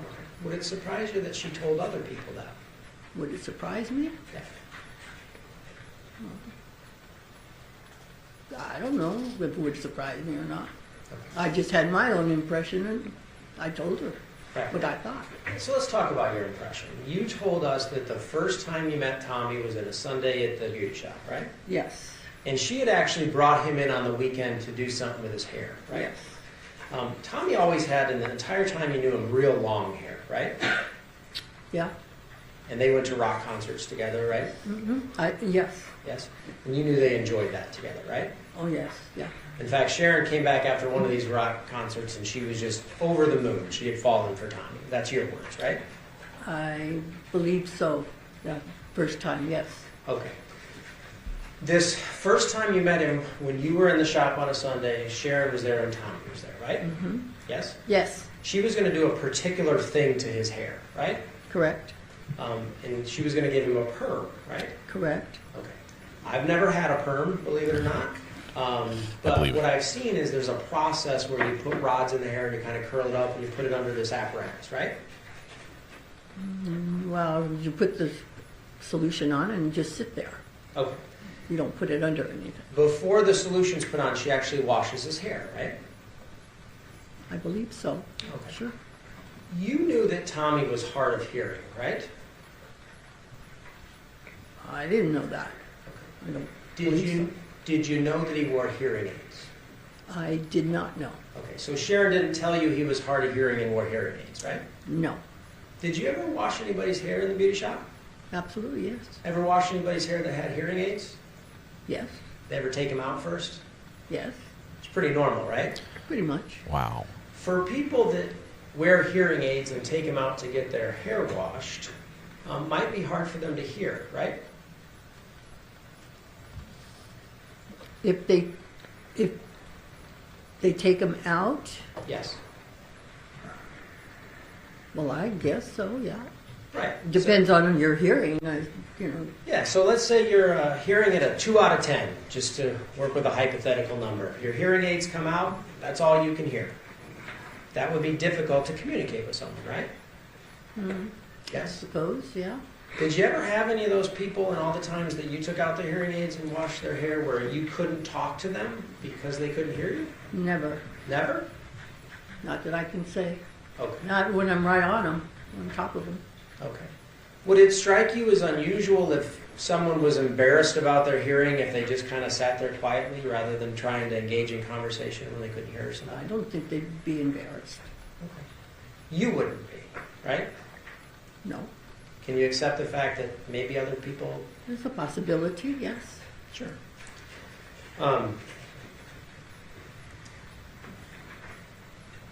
After that moment, you didn't like Tommy much at all, did you? I worked in this hair business for a long time, and I can pretty much read people when I first meet them, and I disliked him very much. Okay. I just got a creepy feeling about him. Right. Precisely my point. From the first time you laid eyes on him, when you tried to talk to him and he didn't respond to you, you didn't like him, did you? I think my gut feeling was I did not care for the man at all. Okay. You felt that in your gut? Mm-hmm. Yes? Yes. Okay. In fact, after Sharon died, law enforcement didn't actually contact... I'm over here, ma'am. If you could just look this way. Sure. Thank you. And just for the record, I mean, you appear to be glaring at Tommy as you sit here today. You'd agree with that assessment, right? Yes. Because you pretty much hate him, don't you? I wouldn't say that, but I hate him. Okay, use your word. What is it that you have for him? Oh, my goodness. I abhor him. Okay. Going out on a limb here, abhor kind of analogous to hate, right? That's a strong word, I suppose. Hate. Would you agree that abhor is a strong word too? Not really. Okay. After Sharon is killed by Mike Miller, and you find out about that, and I want to talk to you about a couple pieces of that history. Tommy actually calls you the very next day, right? Yes, to tell me that. And he talks to you in what you described as a calm voice, right? Mm-hmm. Yes? Yes. And you understand the content of that call is Tommy is reaching out to Sharon's friend, i.e. you, to tell you she's been killed, right? I had to ask him what happened to her. Okay. Let me walk you through it, okay? He reaches out to you. He dials your number, right? Yes. And you have an understanding that it's to tell you something bad has happened to her, right? Yes. And he starts that conversation by saying, I'm sorry, Alice, but something has happened to Sharon, right? No, he didn't say I'm sorry. Okay, he says, something has happened to Sharon. Right? Exactly. Okay. And you said, what happened? Put her on the phone. I want to talk to her, right? Yes. Okay. And he says, I can't do that. She's been killed, right? She's dead. Right. That's what he said, correct? Mm-hmm. Yes? Yes. And your response is, what did you do to her? Exactly. And he told you, I didn't do anything to her, he shot her, right? He did it, is what he said. Right. And you knew eventually in that conversation that the he was Mike, right? Yes. Okay. So you'd agree with me that Tommy called you to tell you what happened, right? Mm-hmm. Yes? Yes. And you were pretty hostile with him, right? Yeah. Because yes. you abhorred him, right? Because I just did not care for the man at all. Okay. Law enforcement. Okay, we've got a buffering moment. Hold on.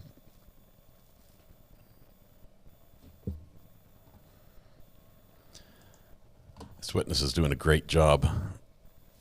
Let's see what we've got here.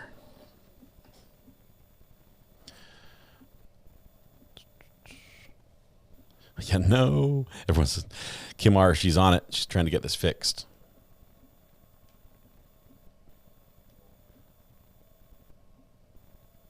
Not care for the man at all. Okay. I think it's still hung up. We've got some problems in Las Vegas. It's on the Las Vegas end. Let's see. Hold tight. While we're doing this, I'm trying to get a picture of the ponytails. I think we're expecting to have audio back here in just a minute. Just one second. Download transparent.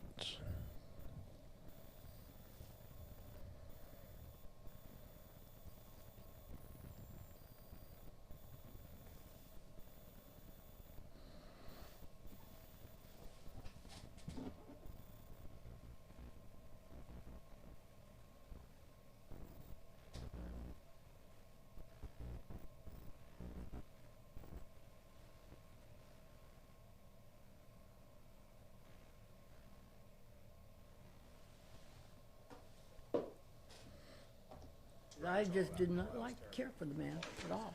Okay. Yeah, we're trying all the different feeds. Law enforcement. They're all going down at the same time.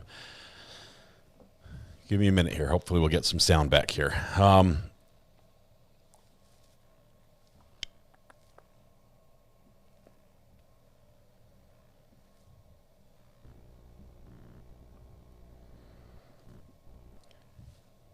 For your viewing pleasure, this is pre-haircut Tommy with the ponytails. As you can see, it's quite a look. The judge ordered him to cut the hair, so he looks different now.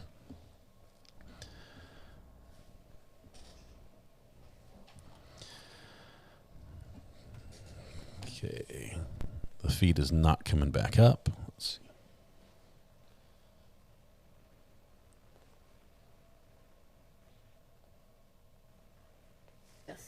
And you were pretty hostile with him, right? It's just giving us the last couple seconds. Because yes. Because you abhorred him, right? Because I just did not care for the man at all. Okay. Law enforcement.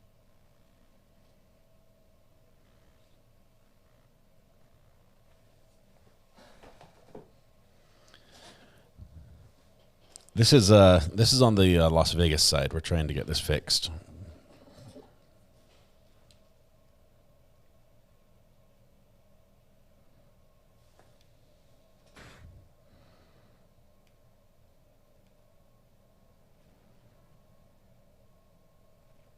Law enforcement. We get to hear law enforcement many times, and that's it. Wow. I think something for their AV in Nevada melted. Maybe I should be there. I could at least help them.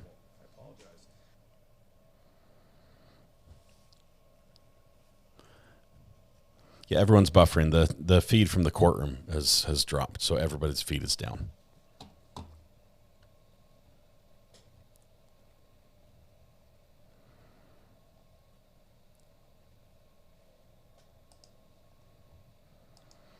Yeah, this was something got kicked off. Some got tripped on or something. Let's see. I'm watching to see if they bring up a new feed.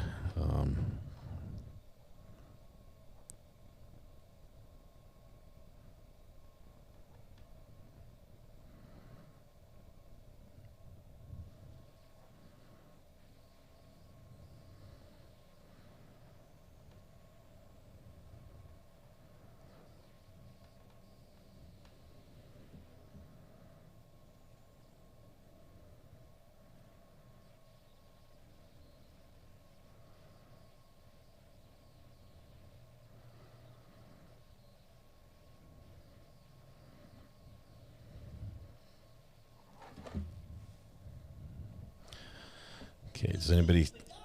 Because I'm the guy. Here we go. Hang on.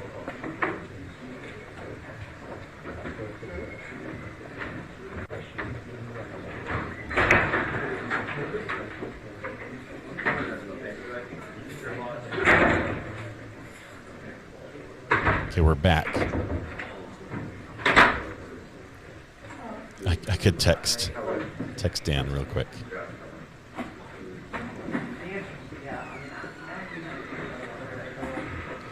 Keep this live for just a minute. Let me see what's going on.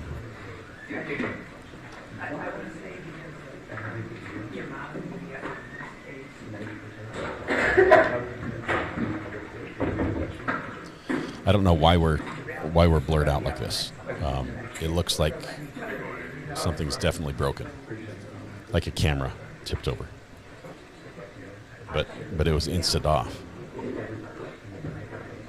We've got a little bit of a break. It might be... It's a little early for lunch.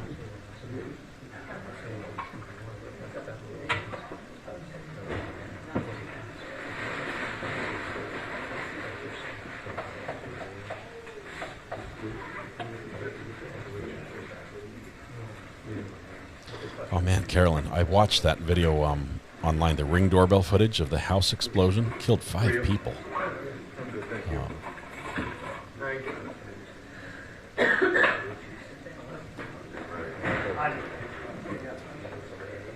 It looked like, I would say it was more like a natural gas explosion, is my guess.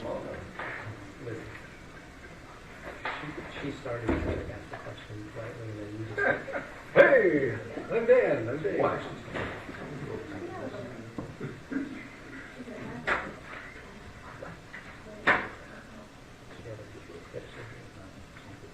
I think we might be at lunch. It's a tiny bit early for their lunch, I think.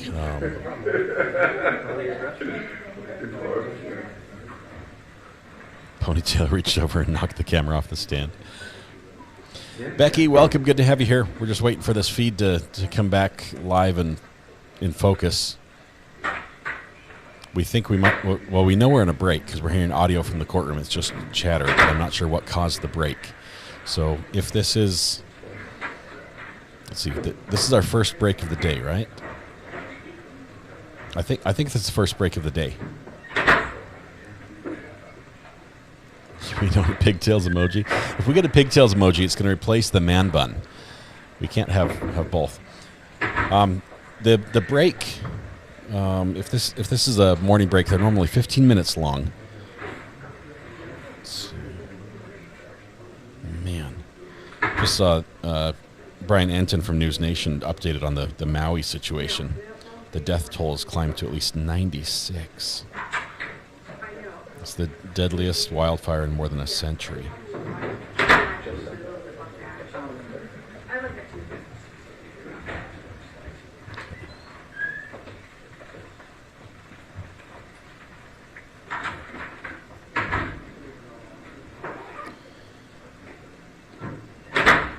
Okay, so we're still waiting for this. Could be where they point to the camera when they decided to take a break. They just turned it and left the focus off. I think it's a 15-minute morning break. That's our guess. I'm trying to listen in on the hot mic a little bit and hear what was happening. The owner of the house was working on a gas water heater. Didn't turn the gas off. Oh man. I just said we're going to start at 12. So just stay.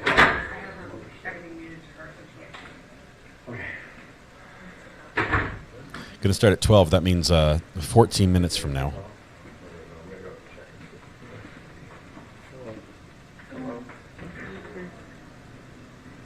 I hope they didn't finish the cross-examination of that witness during that downtime. I'd really like to hear what that was. What is the camera really pointed at?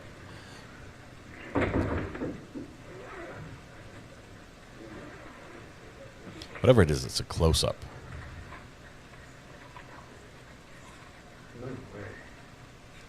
Tag, you're getting fiber cable. That's going to be awesome. Fiber optic internet is great. I guess you can't have fiber and cable because those are different. Coax is different than fiber, but I'm excited for fiber for you. They're buffering again. They're having trouble.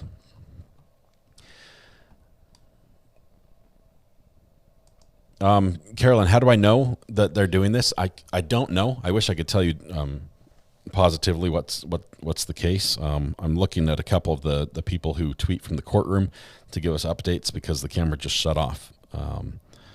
Let's see. We have nothing.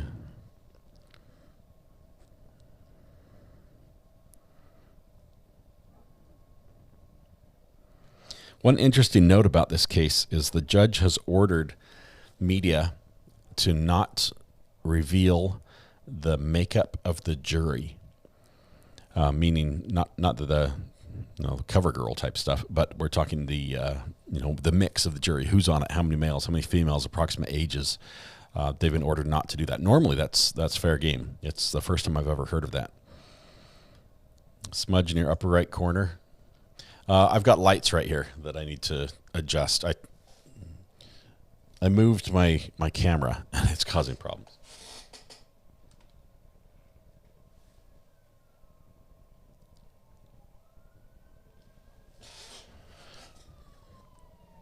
Got sirens coming. What was that about a gas leak? Sure, that was just an unrelated news story with a house explosion. The video's all over on Twitter. It's basically a Ring doorbell that you can watch a house just explode, and it's gone. I believe it killed 5 people. In Pennsylvania, I think it was. My cousin lives 6 doors away, just me, to the house explosion. Then they sustained damage then. I mean, it was breaking windows and knocking things off walls. Pieces flew forever. It was crazy. Blackbird Speaks, I see you. Yes, this thing's on. We're listening. We're waiting for this feed from the courtroom to give us something other than a blurry whatever it is we're looking at. Juror number 3 is wearing cover girl.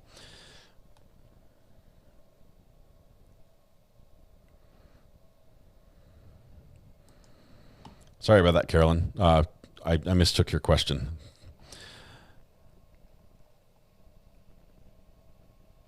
It's the woman's legs from the Judge Simpson's court. She's holding really still.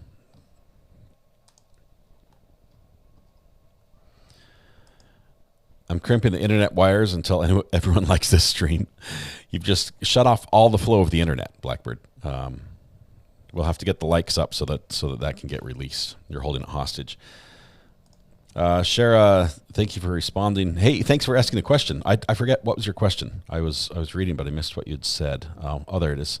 What was the gas leak about? Right. Well, I appreciate you asking it. Odds are, if you have a question on the stream, there are probably 10 or 20 other people that also have the question and maybe can't get to their keyboard or are watching on a device that doesn't make it easy to chat or something. So I appreciate you guys asking, and I'll try to answer as much as possible.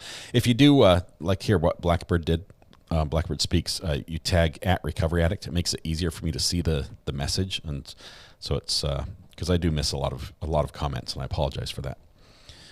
Yeah, he's got damage. It's Plum, Pennsylvania, where the explosion was. Unfortunately, I'm not able to show that footage. I don't have permission to show that one. Let's see. You've been downloading music on LimeWire. Oh man, that takes me way back. LimeWire. Those were the days. It was after Napster, but before Pirate Bay, right?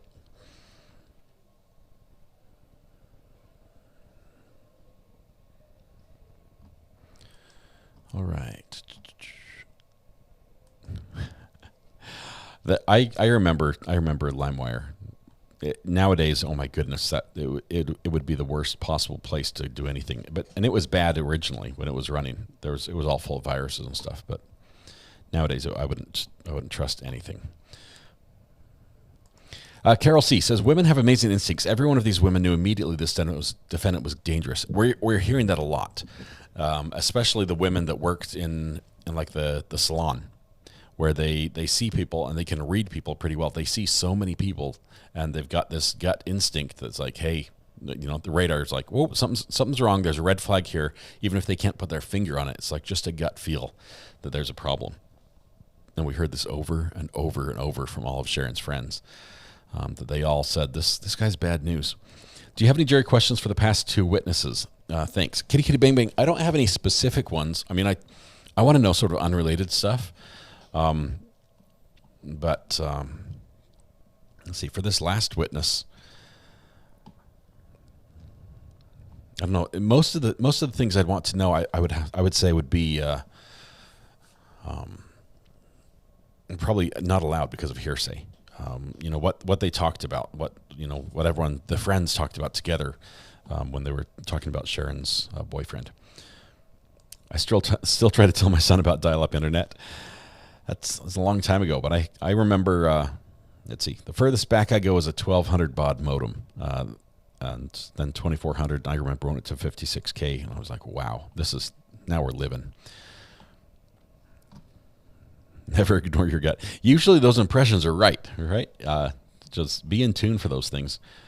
Do you think Sharon knew of all his past marriages? Barb, I don't think they do. I don't think she did. She probably knew about, at least some of the previous relationships, but I don't know what extent any of the women knew about the prior marriages. All the friends were on the same page. This is actually working out a little bit for the defense in this as they go through and question each one of these witnesses, where they say, you're on Team Sharon. Like, you view this through your perspective and say he's a bad guy, but then they paint this picture, and I realize I'm hoping on a redirect the state comes out and says, actually, you don't have to wash your hair for a perm or something like that. But the state comes out and says that's how you saw it, but from Tom's angle, just taking out his hearing aids so he can get his hair washed, he just doesn't hear you. He's got his head down. He doesn't see you. That's why he didn't respond. And yeah, that changes things a little bit. And is it believable? Yeah. But it's more believable that he probably did hear and chose not to respond. But every single time the prosecution comes out and brings this point and saying, this is what I observed, what Tom did, this is why I don't like him, this is why he's such a mean guy, they have this other story that fits very well with the narrative, with the evidence, because honestly, there's not much evidence there. That's seriously, it's almost all circumstantial evidence. The worst thing the defense has to deal with is the walkthrough in this trial. The very worst thing is the walkthrough that he gave those detectives and how he told the story. And this is when I stood here and I grabbed this, and that's when I was shooting, and I came over here, kept shooting. Because the actual physical evidence in the house doesn't match up with what he said. But that's the worst thing they have to deal with.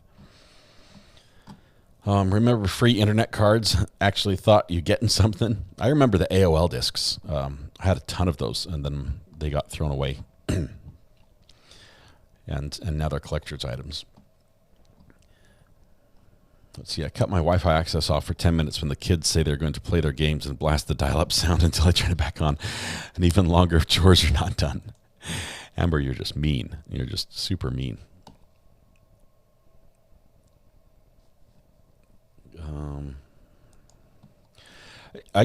Let me say this. In this trial, obviously, he is innocent unless proven guilty. So I'm looking at this case. I don't like the guy. He does look a little bit like a creep. It does sound like, from the people we have heard, especially the living wives, I'm gathering this not from evidence in the trial. I'm gathering this from stuff we heard in the documentary, which is tainted. So I'm not seeing this as a true juror, but the guy's a little bit. He wasn't nice. I mean, he was mean. He was psychologically abusive, and we heard some of that testimony. No, you lost this. It was right here the whole time, dummy, type thing. That just like beating people down. Not nice. I don't like that. Hey, court audio's back. Let's see what happens. Oh, sorry. It is still evidence. It is, but the problem with circumstantial evidence is if you can look at that same circumstantial evidence and see it from a different perspective and have a different set of facts that also fits, that comes in as reasonable doubt. All rise for the jury. Oh, jury's coming back. Nice. I hope we didn't miss much.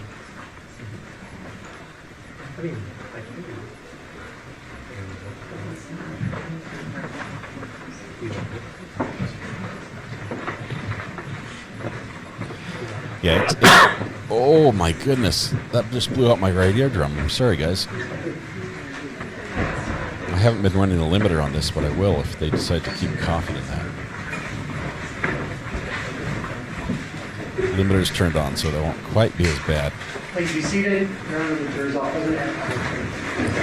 We are back on the record. C 250966, Bailey Law versus Thomas Randolph. The record of Mr. Randolph, President's Attorney, Deputy District Attorney on behalf of the state, do both parties stipulate in the presence of our jury? Sure, we do. All right, ladies and gentlemen of the jury, you have heard testimony regarding events that have been described by Sharon Randolph to her friends. Such evidence was introduced as evidence of Sharon Randolph's state of mind. You may consider the evidence to the extent you think it is relevant to Sharon Randolph's state of mind. You may not consider this evidence as evidence of events that occurred or for any other purpose. This applies to witnesses Colleen Byer, Michael Byer, Deidre Marley, Alice Wolf, Antoinette Bean, and Victoria Kimmicker. State you may call your next witness. Instead we'll call Elizabeth Labrador. What's her last name, Mr.? Labrador. Okay. That's Elizabeth? And for the That's record, Lizzie? there is a stipulation by the defense that she can testify via blues unions. Is that correct? That is correct. Okay. Ma'am, can you hear us? Okay, we can't hear you. I think your microphone is muted. No, it's not. But we can't hear you. Oh my goodness. Yeah, we can see that you're speaking, but we can't hear you. This may be the girlfriend. She's going to Please tell me there's somebody on that side that can help her. No, ma'am. How about now? Can you hear me now? Do you have a microphone on your computer? They should have tested this.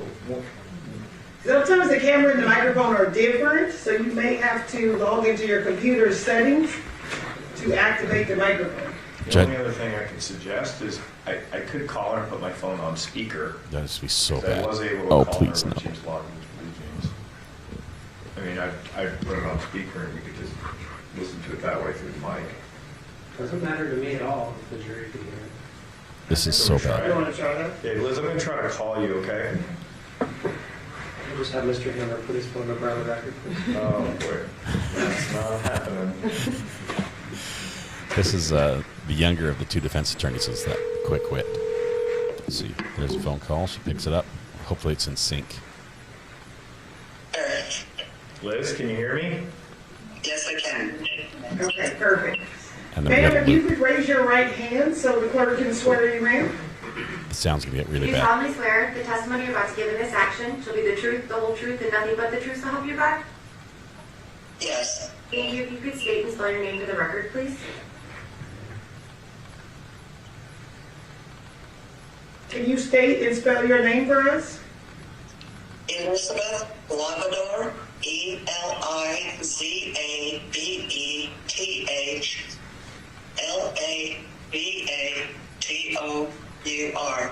Okay, Mr. Hamlin, whatever you're ready. Thank you very much. Liz, do you know someone by the name of Thomas Randolph? Yes, I do. Where did you first meet Tom? Years and years ago, I met him on a dating line. Okay. Where were you living at that time? Salt Lake City, Utah. Did you start to date him in Utah? Yes. At some point, did you move in with Mr. Randolph? Yes. Do you continue to live with him, or does something change in the relationship? We break up and I move out. Okay. While you dated Mr. Randolph, were there ever any discussions about life insurance? Yes. Okay, tell us about who brought up the topic of life insurance while you were dating. Thomas brought up the topic. Okay, what did he tell you? He told me that I should get life insurance for protection of my daughter, and that we would make sure she got some money from it too. Okay. How were you supposed to pay for the life insurance? He was going to pay for it and take care of it. I just did a blood test. Okay, so he offered to pay for the whole thing. Yes. About how much life insurance were we talking about? What I remember is $150,000. Okay. Who was the beneficiary of the policy? Half for Thomas Randolph and half for my daughter. So when you heard Mr. Randolph offering to pay for a life insurance policy under your name, how did you feel about that? I like the idea of giving some comfort to my daughter. So you were willing to do it under that context, correct? Correct. Who handled all the paperwork? Thomas. Okay, so what if anything did you have to do to set any of this up? A nurse came to our house and took a blood test. At some point, do you break up with Mr. Randolph when you were living in Utah? Yes. Do you move somewhere else? Yes, I did. Where do you move to? I moved to an apartment in Salt Lake. All right. Do you ever leave the state of Utah?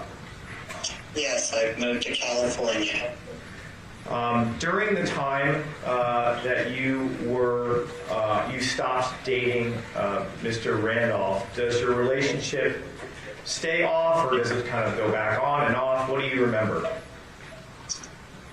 It always went on and off. All right. Are you familiar with the name Sharon Randolph? Yes, I am. And how did you become familiar with Sharon? She was a lady Thomas met online when we were in a breakup. Okay. Do you become aware that Mr. Randolph eventually starts dating Sharon and eventually marries Sharon? Yes, I am. Do you continue to have a relationship with Mr. Randolph during the course of him dating her and being married to Sharon? Yes. I want to ask you a little bit about contact. While he is married to Sharon, does he ever reach out to you? Constantly on the phone. What are we talking about here? What do you mean by that, constantly? Several times every day. Okay, how often during the week would he call? I don't know, 30, 40 times. Whoa. Okay, so almost daily, or every couple of days in a week? Nope. Yes. 30 or 40 times is Was multiple that a times a one-way day. street, or did you call him about the same amount? What do you remember about who was calling who? I did not call him. He called me. All right. And was your number at the time 805-649? 8675309. Aside from phone calls, were there other ways that he tried to reach out to you or make contact with you? He would come, visit, Okay. get a phone call from Sharon and go back. All right, so you remember him literally coming to meet you, is that right? Yes. Okay. When he would show up, would he talk about what the status of what he hoped to have happen in his relationship with Sharon in relation to you? What was going on there? He was leaving her every time he showed up. Okay. Did he show up just in a car, or did he drive in something else sometimes? There were cars at times and U-Hauls at times with his stuff.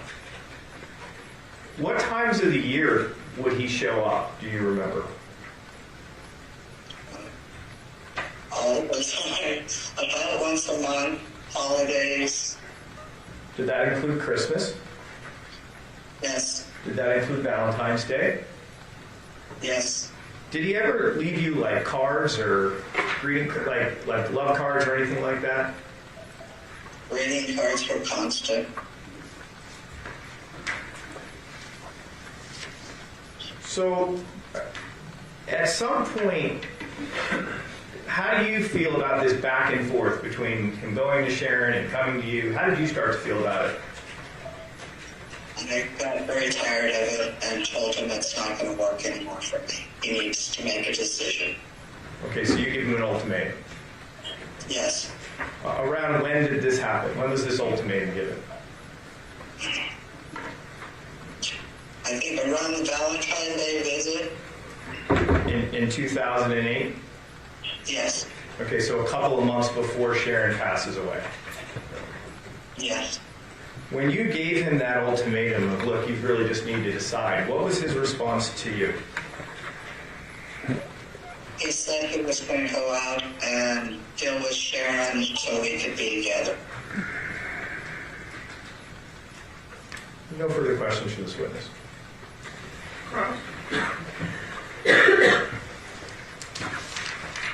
Morning, ma'am. Morning. I guess it's actually good afternoon at this point. Yes. Can you hear me okay? Yes, I can. Okay. Hope the phone doesn't die. Question. When Sharon died, did anyone from law enforcement in Las Vegas contact you? No. Silly question, but given that no one contacted you, you wouldn't expect there to be a recorded statement that you ever gave to law enforcement, right? Right. You talked to Tommy, and you called him Tommy, right? I did. And almost everybody called you Lizzie, right? Yes. Okay. In those conversations with Tommy, did he let you know that he had not kept you a secret from Sharon? Yes. And in fact, you've actually talked to Sharon before, right? Oh. Once, yes. Okay. Sharon was aware of you, and you were aware of Sharon. Is that true? That's true. Okay. You mentioned this incident with life insurance. That was... Do you remember the time frame when that life insurance was purchased? We probably known each other a year and a half. Okay. What year did you meet?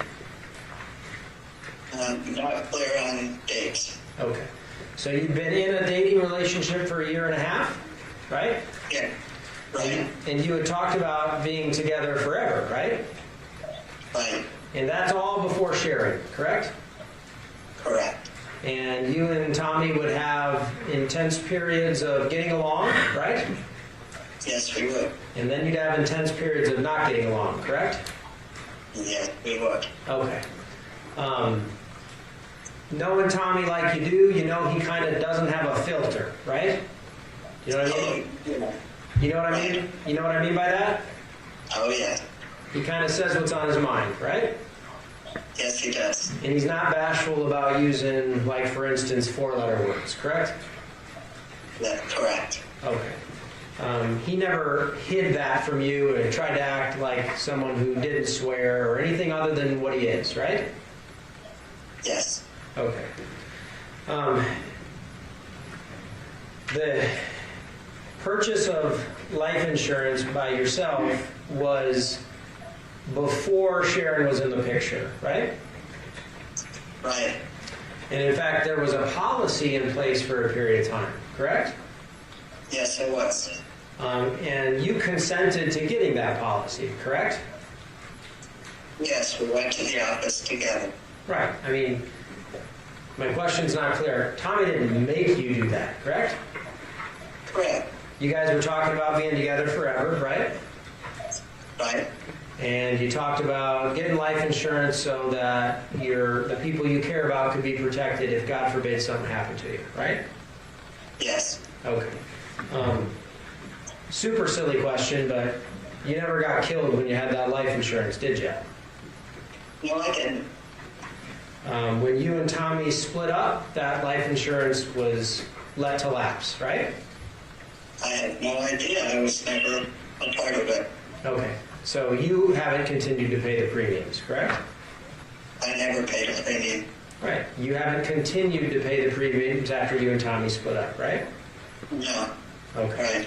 Right. And you knew you were getting that life insurance, correct? Correct. You had to provide information on like a health questionnaire, a background about your health and your genetic history and things like that, right? I'm not sure. I would think so. You actually provided a blood test, right? Yes, I did. And you did that voluntarily, correct? Correct. Okay.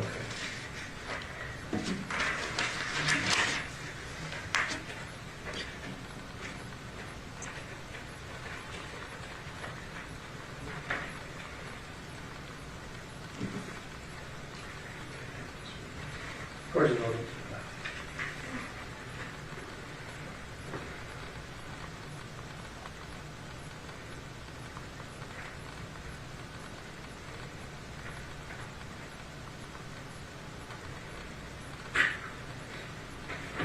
I've done recovery addict. Yes. Liz, can you hear me? Yes, I can. All right, so you remember when the defense counsel asked you the question about, this life insurance policy maybe was taken out maybe about 1.5 years of you guys dating. Do you remember that kind of at the beginning of Cross? Yes. Okay, just to be clear, you weren't married when he's taking out a life insurance policy, correct? Never been married, yes. Okay, did you have a lot of boyfriends in your life that took out life insurance policies out on you while dating? Never. Okay. The next question is, do you remember when defense counsel asked you, so when you purchased the life insurance policy, the purchase of the life insurance policy by yourself, do you remember that being phrased to you on cross-examination? Yes, I remember. Just to be clear, did you ever pay a single dime for the life insurance policy? No, I did not. Who was the person that provided every payment of premiums on that life insurance policy? Tom had the paperwork and made the payments. You were asked a question on cross-examination. Just to be clear, he never made you do this. Do you remember that question on cross? Yes, I do. Whose idea was it to even do this? It was Thomas's idea. And how? And what? Why did he? What did he say to suggest to you that this would be a good idea? He said, everybody gets them, and your daughter needs protection. Okay, so he mentioned the fact that you should protect your daughter, correct? Correct. But he would get a 50% cut. Yes. You were asked a question, I know this is a silly question. You didn't get killed after your life insurance policy. Do you remember that question? Yes, I do. Okay, here's another silly question. You moved out, right? Yes.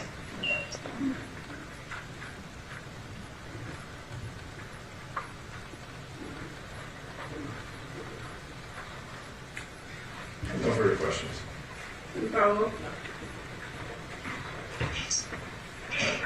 Liz, thank you very much. Hold on, Mr. Oh, so sorry. Sorry. Oh, I thought he said I'm done. Sorry. No, you haven't answered me. And we still have the jury on that. See if Jerry gets any questions in this time. There, he's hungry. Still there? Lizzie? Yeah. Sorry. Mr. Hammer was trying to get rid of you before I was done asking you questions. Just got a couple, okay? Okay. You never married Thomas Randolph, right? Correct. You were engaged to him, however, right? Yes. And you had talked about spending the rest of your life with him, correct? Correct. And that relationship didn't work out, right? Right. At the time you guys broke up, he did have life insurance that he was paying a premium for on you, right? I don't know. I had no paperwork. I didn't ever see anything. You were aware that life insurance was purchased, correct? Purchased, yes. And you agreed with that, correct? Correct. And if Tommy Randolph wanted to keep paying life insurance to profit from something bad to happen to you, he could have done that, right? Right. Okay. As far as you know, when you weren't going to spend the rest of your life together, there wasn't life insurance anymore, as far as you know, correct? I don't know. Okay. Nothing further. Briefly based off of that. They're not done. So, you remember those questions about you're not sure as to whether or not the premiums existed, correct? After you moved out, correct? Correct. Okay. So, just to be clear, none of the paperwork came to your house, is that right? That's right. So you're not sure if you continued to pay the premiums? That's right. Okay. There was a lot of talk about, the split up. Just to be clear, you continued to date him on and off during his marriage to Sharon, is that right? Yes. And after Sharon passes away, does he come back to visit you? Yes, he does. Does he come back to try to rekindle the relationship? Or at least come back and say, let you know what had happened, but with the intention to continue to date? He came back to tell me what happened.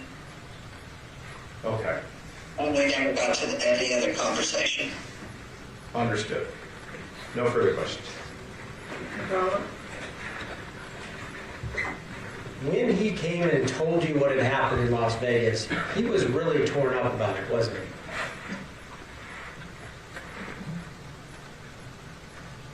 I don't know how to weigh that.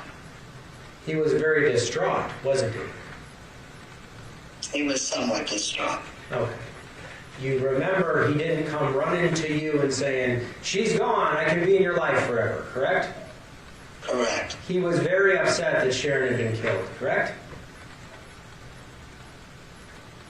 I'm not sure how to answer that. Okay, I think you just did. You told us he was distraught, didn't you? He was kind of distraught. Okay. Any follow-up, gentlemen? Okay, how about the Do jury? ladies and gentlemen of the jury have any questions for this witness? Okay, seeing no response, ma'am, you are excused. Thank you very much for your testimony here today. I'm worried that the jury is not asking questions. Yes. Hang up on her. Okay. Ladies and gentlemen, we are going to take our lunch recess at this time. During this recess, you must not discuss or communicate with anyone, including fellow jurors, in any way regarding this case or its matter, either by voice, phone, email, text, internet, or other means of communication or social media.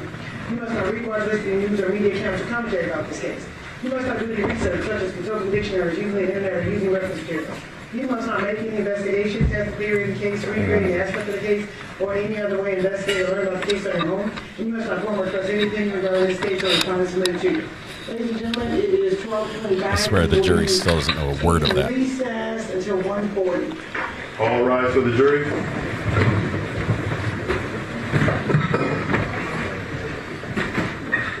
All right. So I hope the jury's listening. Really, it bothers me that they're not asking any questions. I would hope that somebody would just ask something, even if it's just a clarification of something they heard already. I'd like to see more involvement of the jury.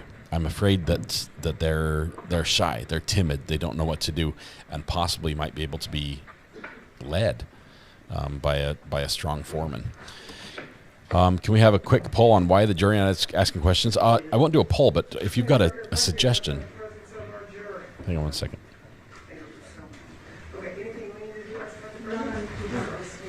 Okay, so your next witness, I think we are on 140. Okay. Don't worry, I'm going to leave that sounds tomorrow morning.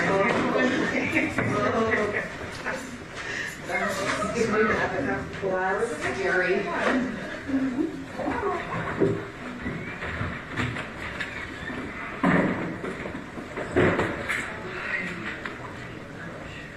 Okay, so let me say this as they're done. Everyone's headed to lunch. It's possible that the judge read them the instructions on asking questions, and the jury did not understand a word that she said.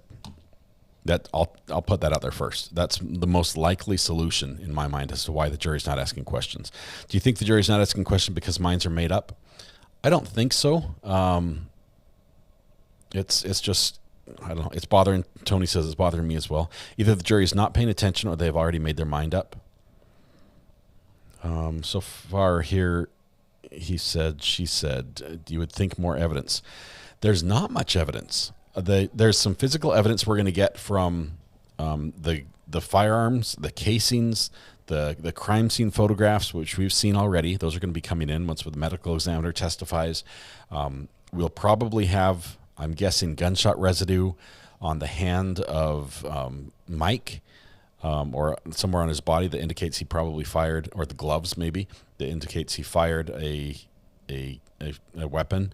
And then also, I mean, I'm not sure if they even did it on the defendant, because he says exactly what he did. I don't know. It's frustrating. Rona, what would your question be? It's your birthday this week, so you can ask questions. Jury made up their mind already, says Jeff. Jury's like so over this. They're done. They're like, this is a waste of our time. There is an ambulance that came out in Indianapolis, Indiana. It did not come all the way down to North Carolina. So they usually are a little more local. If you got some questions, let's ask them and see if we can discuss them and find answers amongst ourselves here. Judge needs to give a good, clear instruction as to what is clear, direct evidence and what is circumstantial, and both should be considered. We've heard that instruction given very well. Probably never better than in the Letitia Stout case. The judge in that example, if you remember, he gave the example of his kids in the cookie jar and what is circumstantial and what is direct evidence. That was a really, really good description. Let's see. We need to hear some evidence of his planning on the murder. We have somewhat of motive established. I think that I think we could say the motive would be money. Kathleen, I don't know if this jury knows it's a second trial. It's possible they might. Does jury know this is second trial? Let me think. What was it? Something came out yesterday that I think answered that question one way or the other.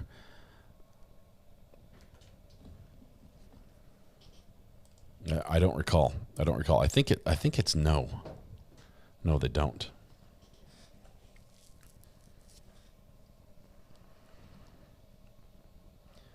I would have asked if she found it off him wanting life insurance and what the relationship was like.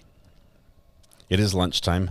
Rona's question is, did Lizzie have any strange feelings when he went and told her about Sharon?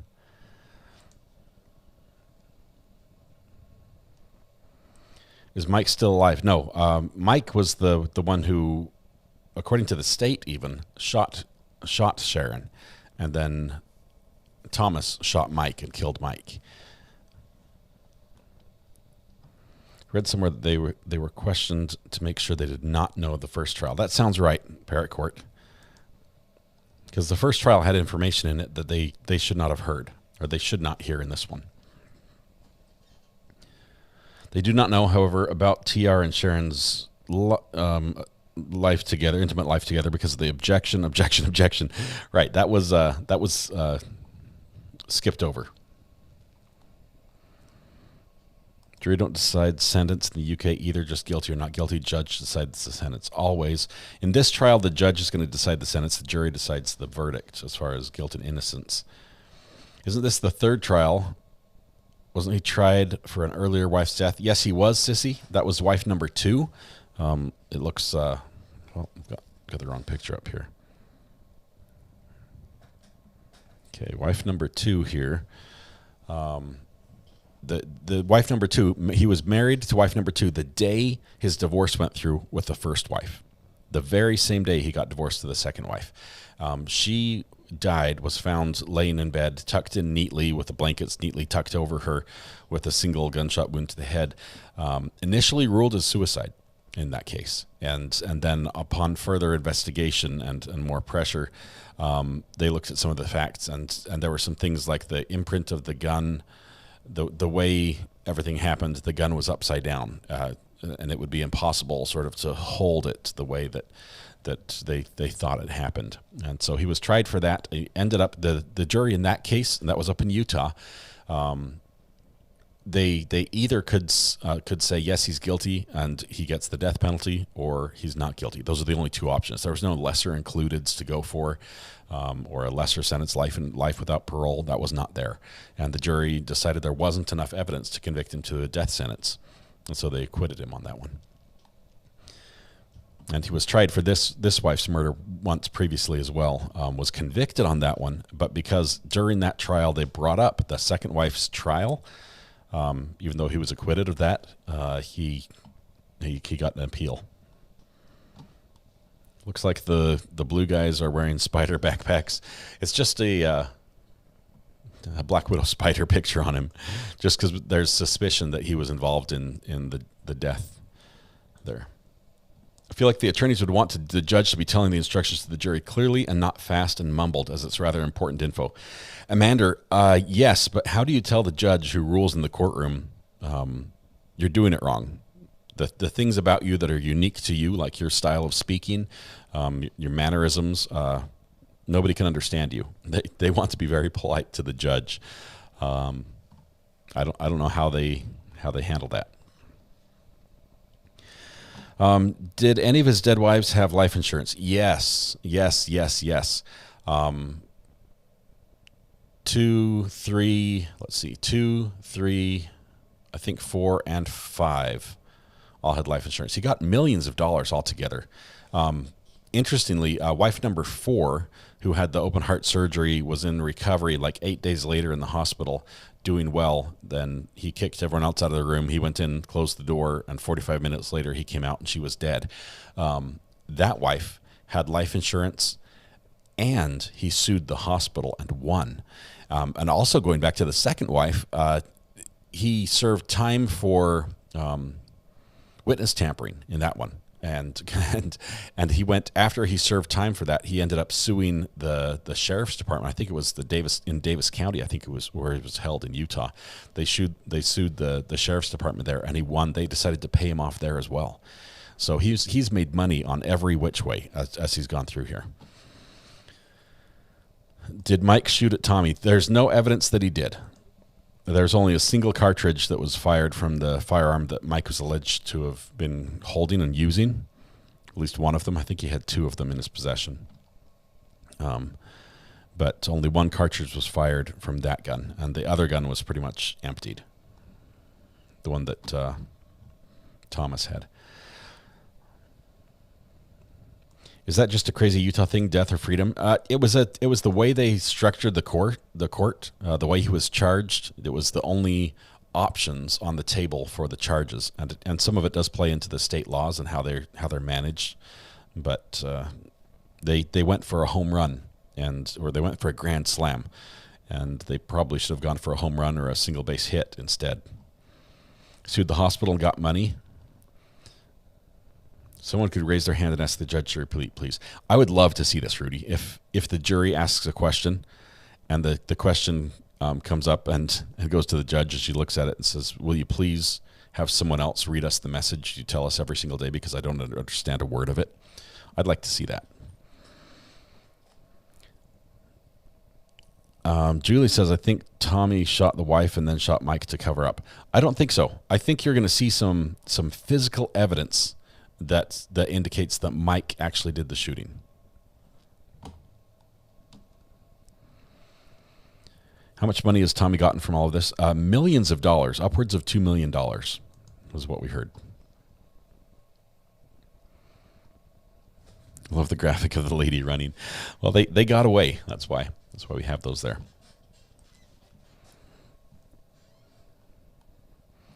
All right.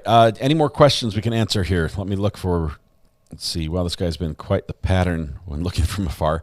Yeah, the problem is we get the ability to look at his whole life and all the information we have on him. The jury only sees what is presented in court, and so if it's not brought in as evidence, if it's not ruled as admissible and presented before them, they don't have it. So they don't have 1 through 5 to look at unless they testify in court, and we'll probably hear from the wives that got away, the ones who ran away, and we'll probably hear from them. But how much we'll hear about the other ones, probably very little, especially because of the appeal that was granted. The judge is going to be very careful to not stray into that area and end up causing another appeal in this case. DMB says, I understand the judge fine. I do as well. I just have to listen intently. Like I can't be doing anything else. Normally I could adjust some audio or be playing with something and be able to catch the verbiage and it all makes sense. But in this one, I just have to focus. Who is paying for his attorneys? Sharon? I don't know. It's probably a combination of money he had left over from wherever it was and his retirement, because we heard he was retired as a state employee. All right. SC420 says, thanks. I'm learning a lot, getting my questions answered. We have a smart group here, so if you have questions, I don't have all the answers, but most of the people here do. Greeners just gifted 5 memberships, just to wrap up the afternoon here. Ann Rutherford, Barbara Farthing, Purple Haze 11 gifted a membership. Let's see, there are 2 more sitting out there if anybody has their setting turned on. Let's see what happens. You have to have your gift setting turned on. Let's see, Melissa in Texas got number 4. 1, 2, 3, 4.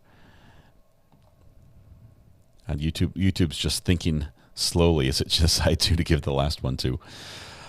Come on, YouTube, it's stuck. It's stuck in the pipe. I don't know why it's not coming out. Let's see, did I miss one? Greeners gifted 5, and we got Ann Rutherford, Barbara Farthing, Purple Haze, Melissa in Texas. There should be one more stuck in the pipe somewhere. I don't know why it didn't go through. We'll keep an eye on that. See what happens. Gone Girl says, all right, not a question, but if you're off screen on your behind the scenes camera view, just preparing for tomorrow, but you're off screen on your behind the scenes. Yeah, it's a weird. I've moved the camera a little bit. I really need to move it back. I had this GoPro acted up on me, and right now I'm getting too much light because I've got a big bright light right up here. You can see and I've got one over here as well. So I'll get that fixed for tomorrow. Thank you for the heads up, Gone Girl. Okay. We don't have any indication that the defendant is transgender. I don't know why he had the appearance that he did, and I'll pull that back up again for those that were talking why we're asking this question. Let's see right here. He did show up in court in ponytails. This is way back, and it was a little confusing. As a matter of fact, some people, because of how he had wore his hairstyle, were confused and thought that he was a lady, and there was confusion about that. The judge ordered him to get his hair cut, and it was just a little. It was almost like mocking the court or something. Yeah, it's crazy. Hey, we've got a spam risk. Listen. Hello. Hello. I think they heard me say I've got a spam risk, and so they hung up. Usually get them in pairs. We'll see if we get another one. Is he incapable of closing his mouth? He does talk a lot, and we've had a lot of testimony that he likes to be the center of attention. Let's see. Trying to act crazy, all in act. We've seen a couple things that might be suspicious in his behavior. Some of it is the fact that he looks like he's pretending to fall asleep in brief moments when there's loud sound playing in his ears. I mean, it's crazy. I don't know where that 5th one went. Greeners, if you saw it in there, if it went to somebody, I don't know if my tool just missed where it went. Let me know. Let's see. Botched robbery, I believe, was the motive portrayed. Yes, NR, you're correct. In the way this was set up, the state says that what Thomas Randolph did was basically groom this guy he befriended, Mike Miller, and groomed him into being willing to shoot his wife. And then he had this whole setup. They had practiced a lot of things. They had practiced shooting. They had spent lots of time together on the phone. He had given him quite a bit of money for what seems to be menial jobs. And so in all this setup, he had at least provided opportunity for Mike to know that there was a lot of money in the house, and where the jewelry was, and where the firearms were, and where the safe is, and what was in the safe, and just all this information was presented to Mike in a way that from the outside, he would have reason to understand or believe that there was money there, which would be presenting a motive for him because he's not doing well financially. He seemed to have some sort of addiction problem, and so the state says that Thomas basically talked Mike into doing this and shooting his wife, and then saying in the will, I'll give you a head start, you run, and then I won't call it in for a little while, and there might be some money, this cash, you can take the cash that we got out of the bank. I don't know exactly what the state's theory is, but instead, what the state says happened is Mike shot the wife after, they came home from their date, and it was all wonderful. They're celebrating their anniversary or whatever. Came home from the date. Thomas lets the wife out. She goes in the house by herself, immediately gets shot. Thomas takes time, makes sure, everything's good, then parks the car, comes in, probably does a quick review and makes sure everything works like he had planned. And then as soon as he got the first chance, after Mike had taken his mask off and taken the gloves off, he shoots him and kills him. And that accounts for the time frame gap in between when we saw him leave the gas station, we know the time it took to get home, and when he actually called 911 afterwards. Fifth gift is still pending. I don't know where it is. It's stuck somewhere. I don't know why it's lost. I wonder if the jurors have to pay for their own lunch. Good question. Sometimes they do. Sometimes they don't. This one, if they're sequestered, they should not have to, but I don't think they are. There's a lot of options to eat in Las Vegas. Traffic's the problem, though. Okay. Yes, I was about to be Dwayne on the call, but it didn't come through. Lunch is paid for during jury duty when court is in session or deliberating. And is that like a Nevada rule, or is that just your experience where you've served? So much confusion with these ponytails and beard. I was hoping for another hot air balloon tour. If I get another prank call, we'll put it on the air. Utah does have the firing squad as one of their means of execution. And that's it comes from a belief that you have to have blood spilt to make recompense for taking someone's life. It's like a blood.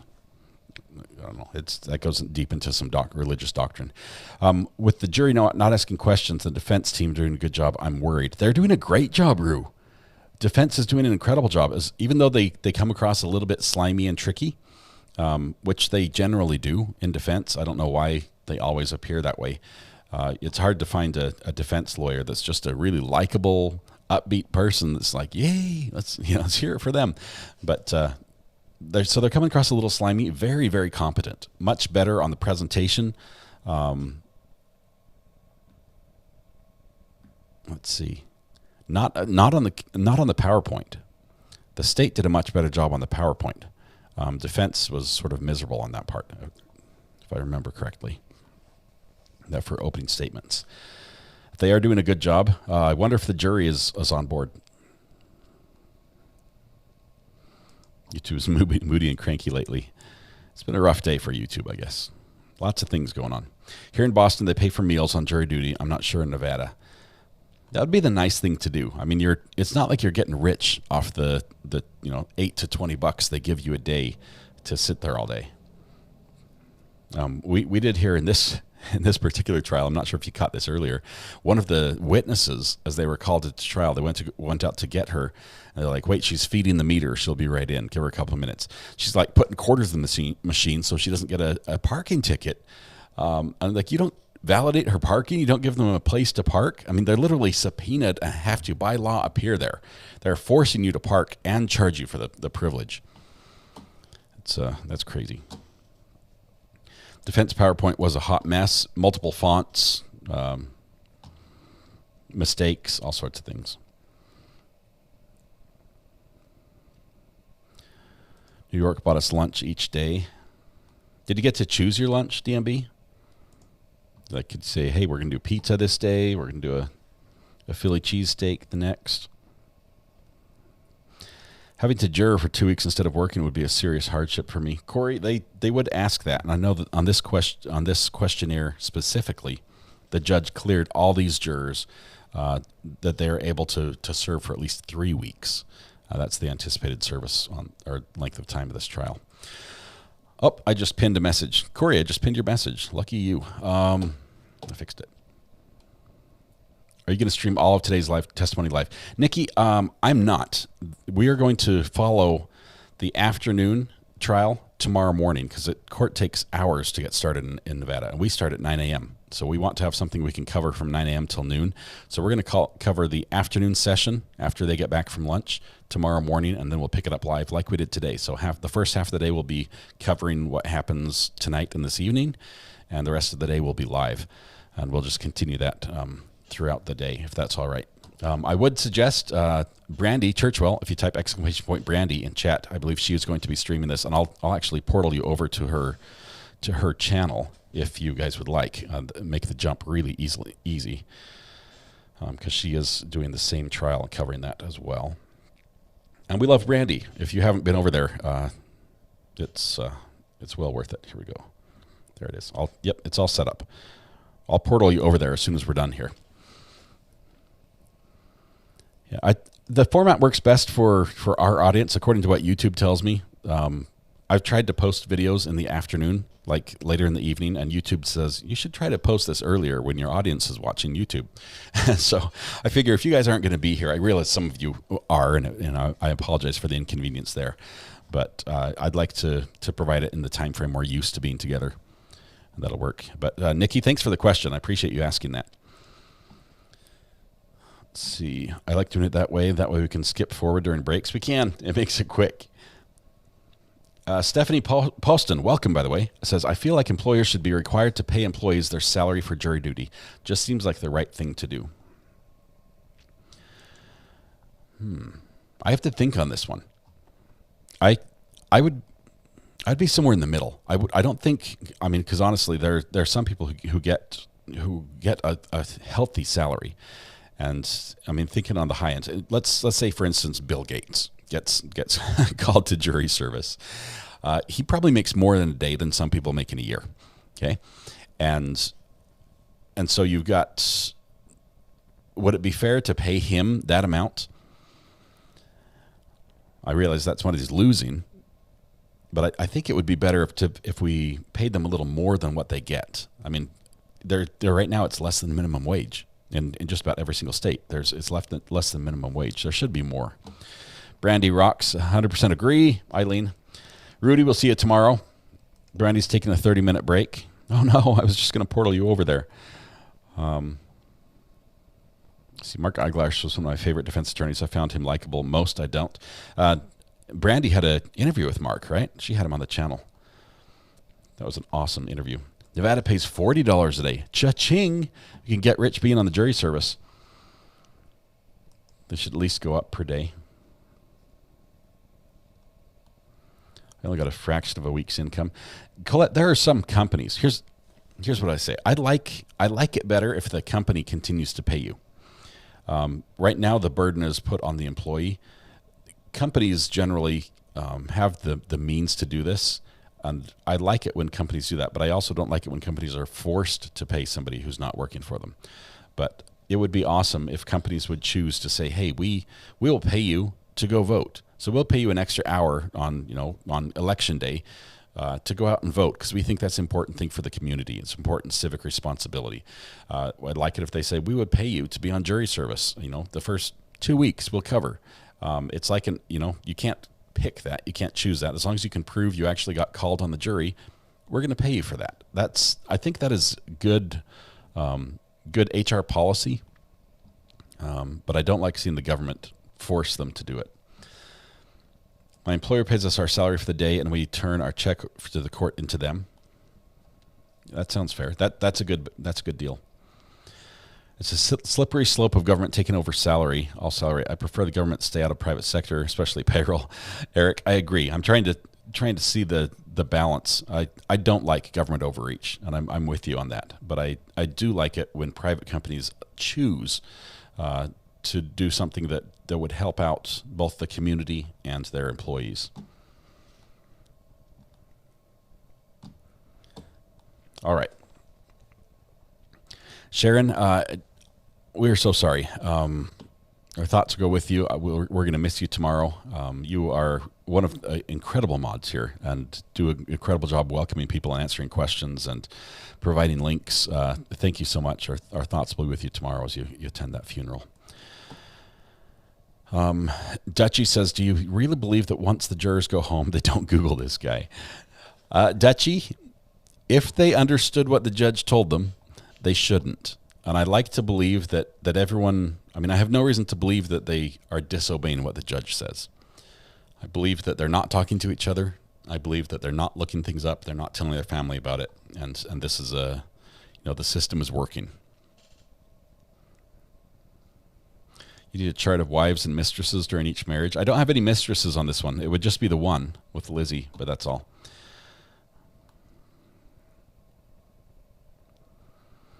Adam says, I prefer the right thing gets done by whatever means.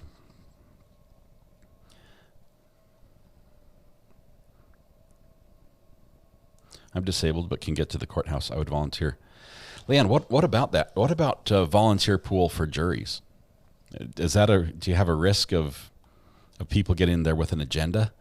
Or is it better to have, just a true random selection from like the voter registration rolls?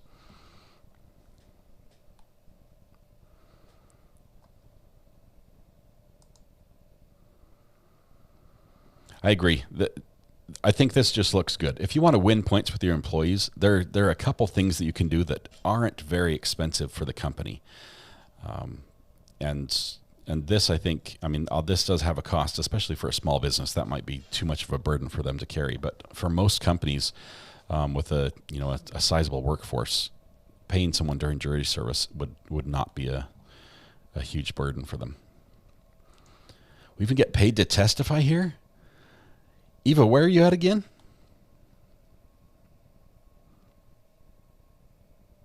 The state should pay and no one else for juries, said Richard. If the state pays it, it just comes out of taxes. So it's everyone is paying for that.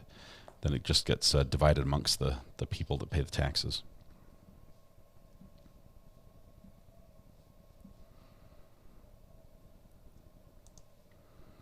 Election days, I work at the polls. A very long day, but it pays $200 to $250 for the day. That's not too bad. All right, guys. Isn't it a write-off to pay when employees are on jury duty? I wonder if it is. That would be interesting. That would just at least be a benefit that way. Yes, it is. That's awesome. All right. This is how we're going to wrap up today. We are going to go ahead and close it out while they go to lunch. We'll be back tomorrow. We'll be back. It's 3 weeks long. 3 weeks long this trial's going to last. So we're going to be here for the long haul. I think jury's got about another 50 minutes of lunch. Would suggest you pop over on Brandy's channel and let me see if she's still up. She's still up there. If she's closed down already. Let's see. It says she's still live. So we're going to go ahead and pop over there through the portal. Everyone get ready to put on your tiaras or your tinfoil hats or whatever it is. We're going to go through the portal. Appreciate everyone who has been here today. Thank you very much to our incredible mods, to all the people who found us today, our new friends. Welcome. It's good to have you here. Please come back tomorrow. We look forward to doing this again. Tonight when you go home, please hug the people you love, smile at someone, make their day just a little bit better, and please stay safe until we go live again tomorrow morning, 9 a.m. We're going to catch up with what happens this afternoon, and then we'll be live in Las Vegas for the afternoon session as they begin their morning session. There's got to be a better way for me to describe that, but that's all I've got. Thank you, guys. Well, have a good night. Bye.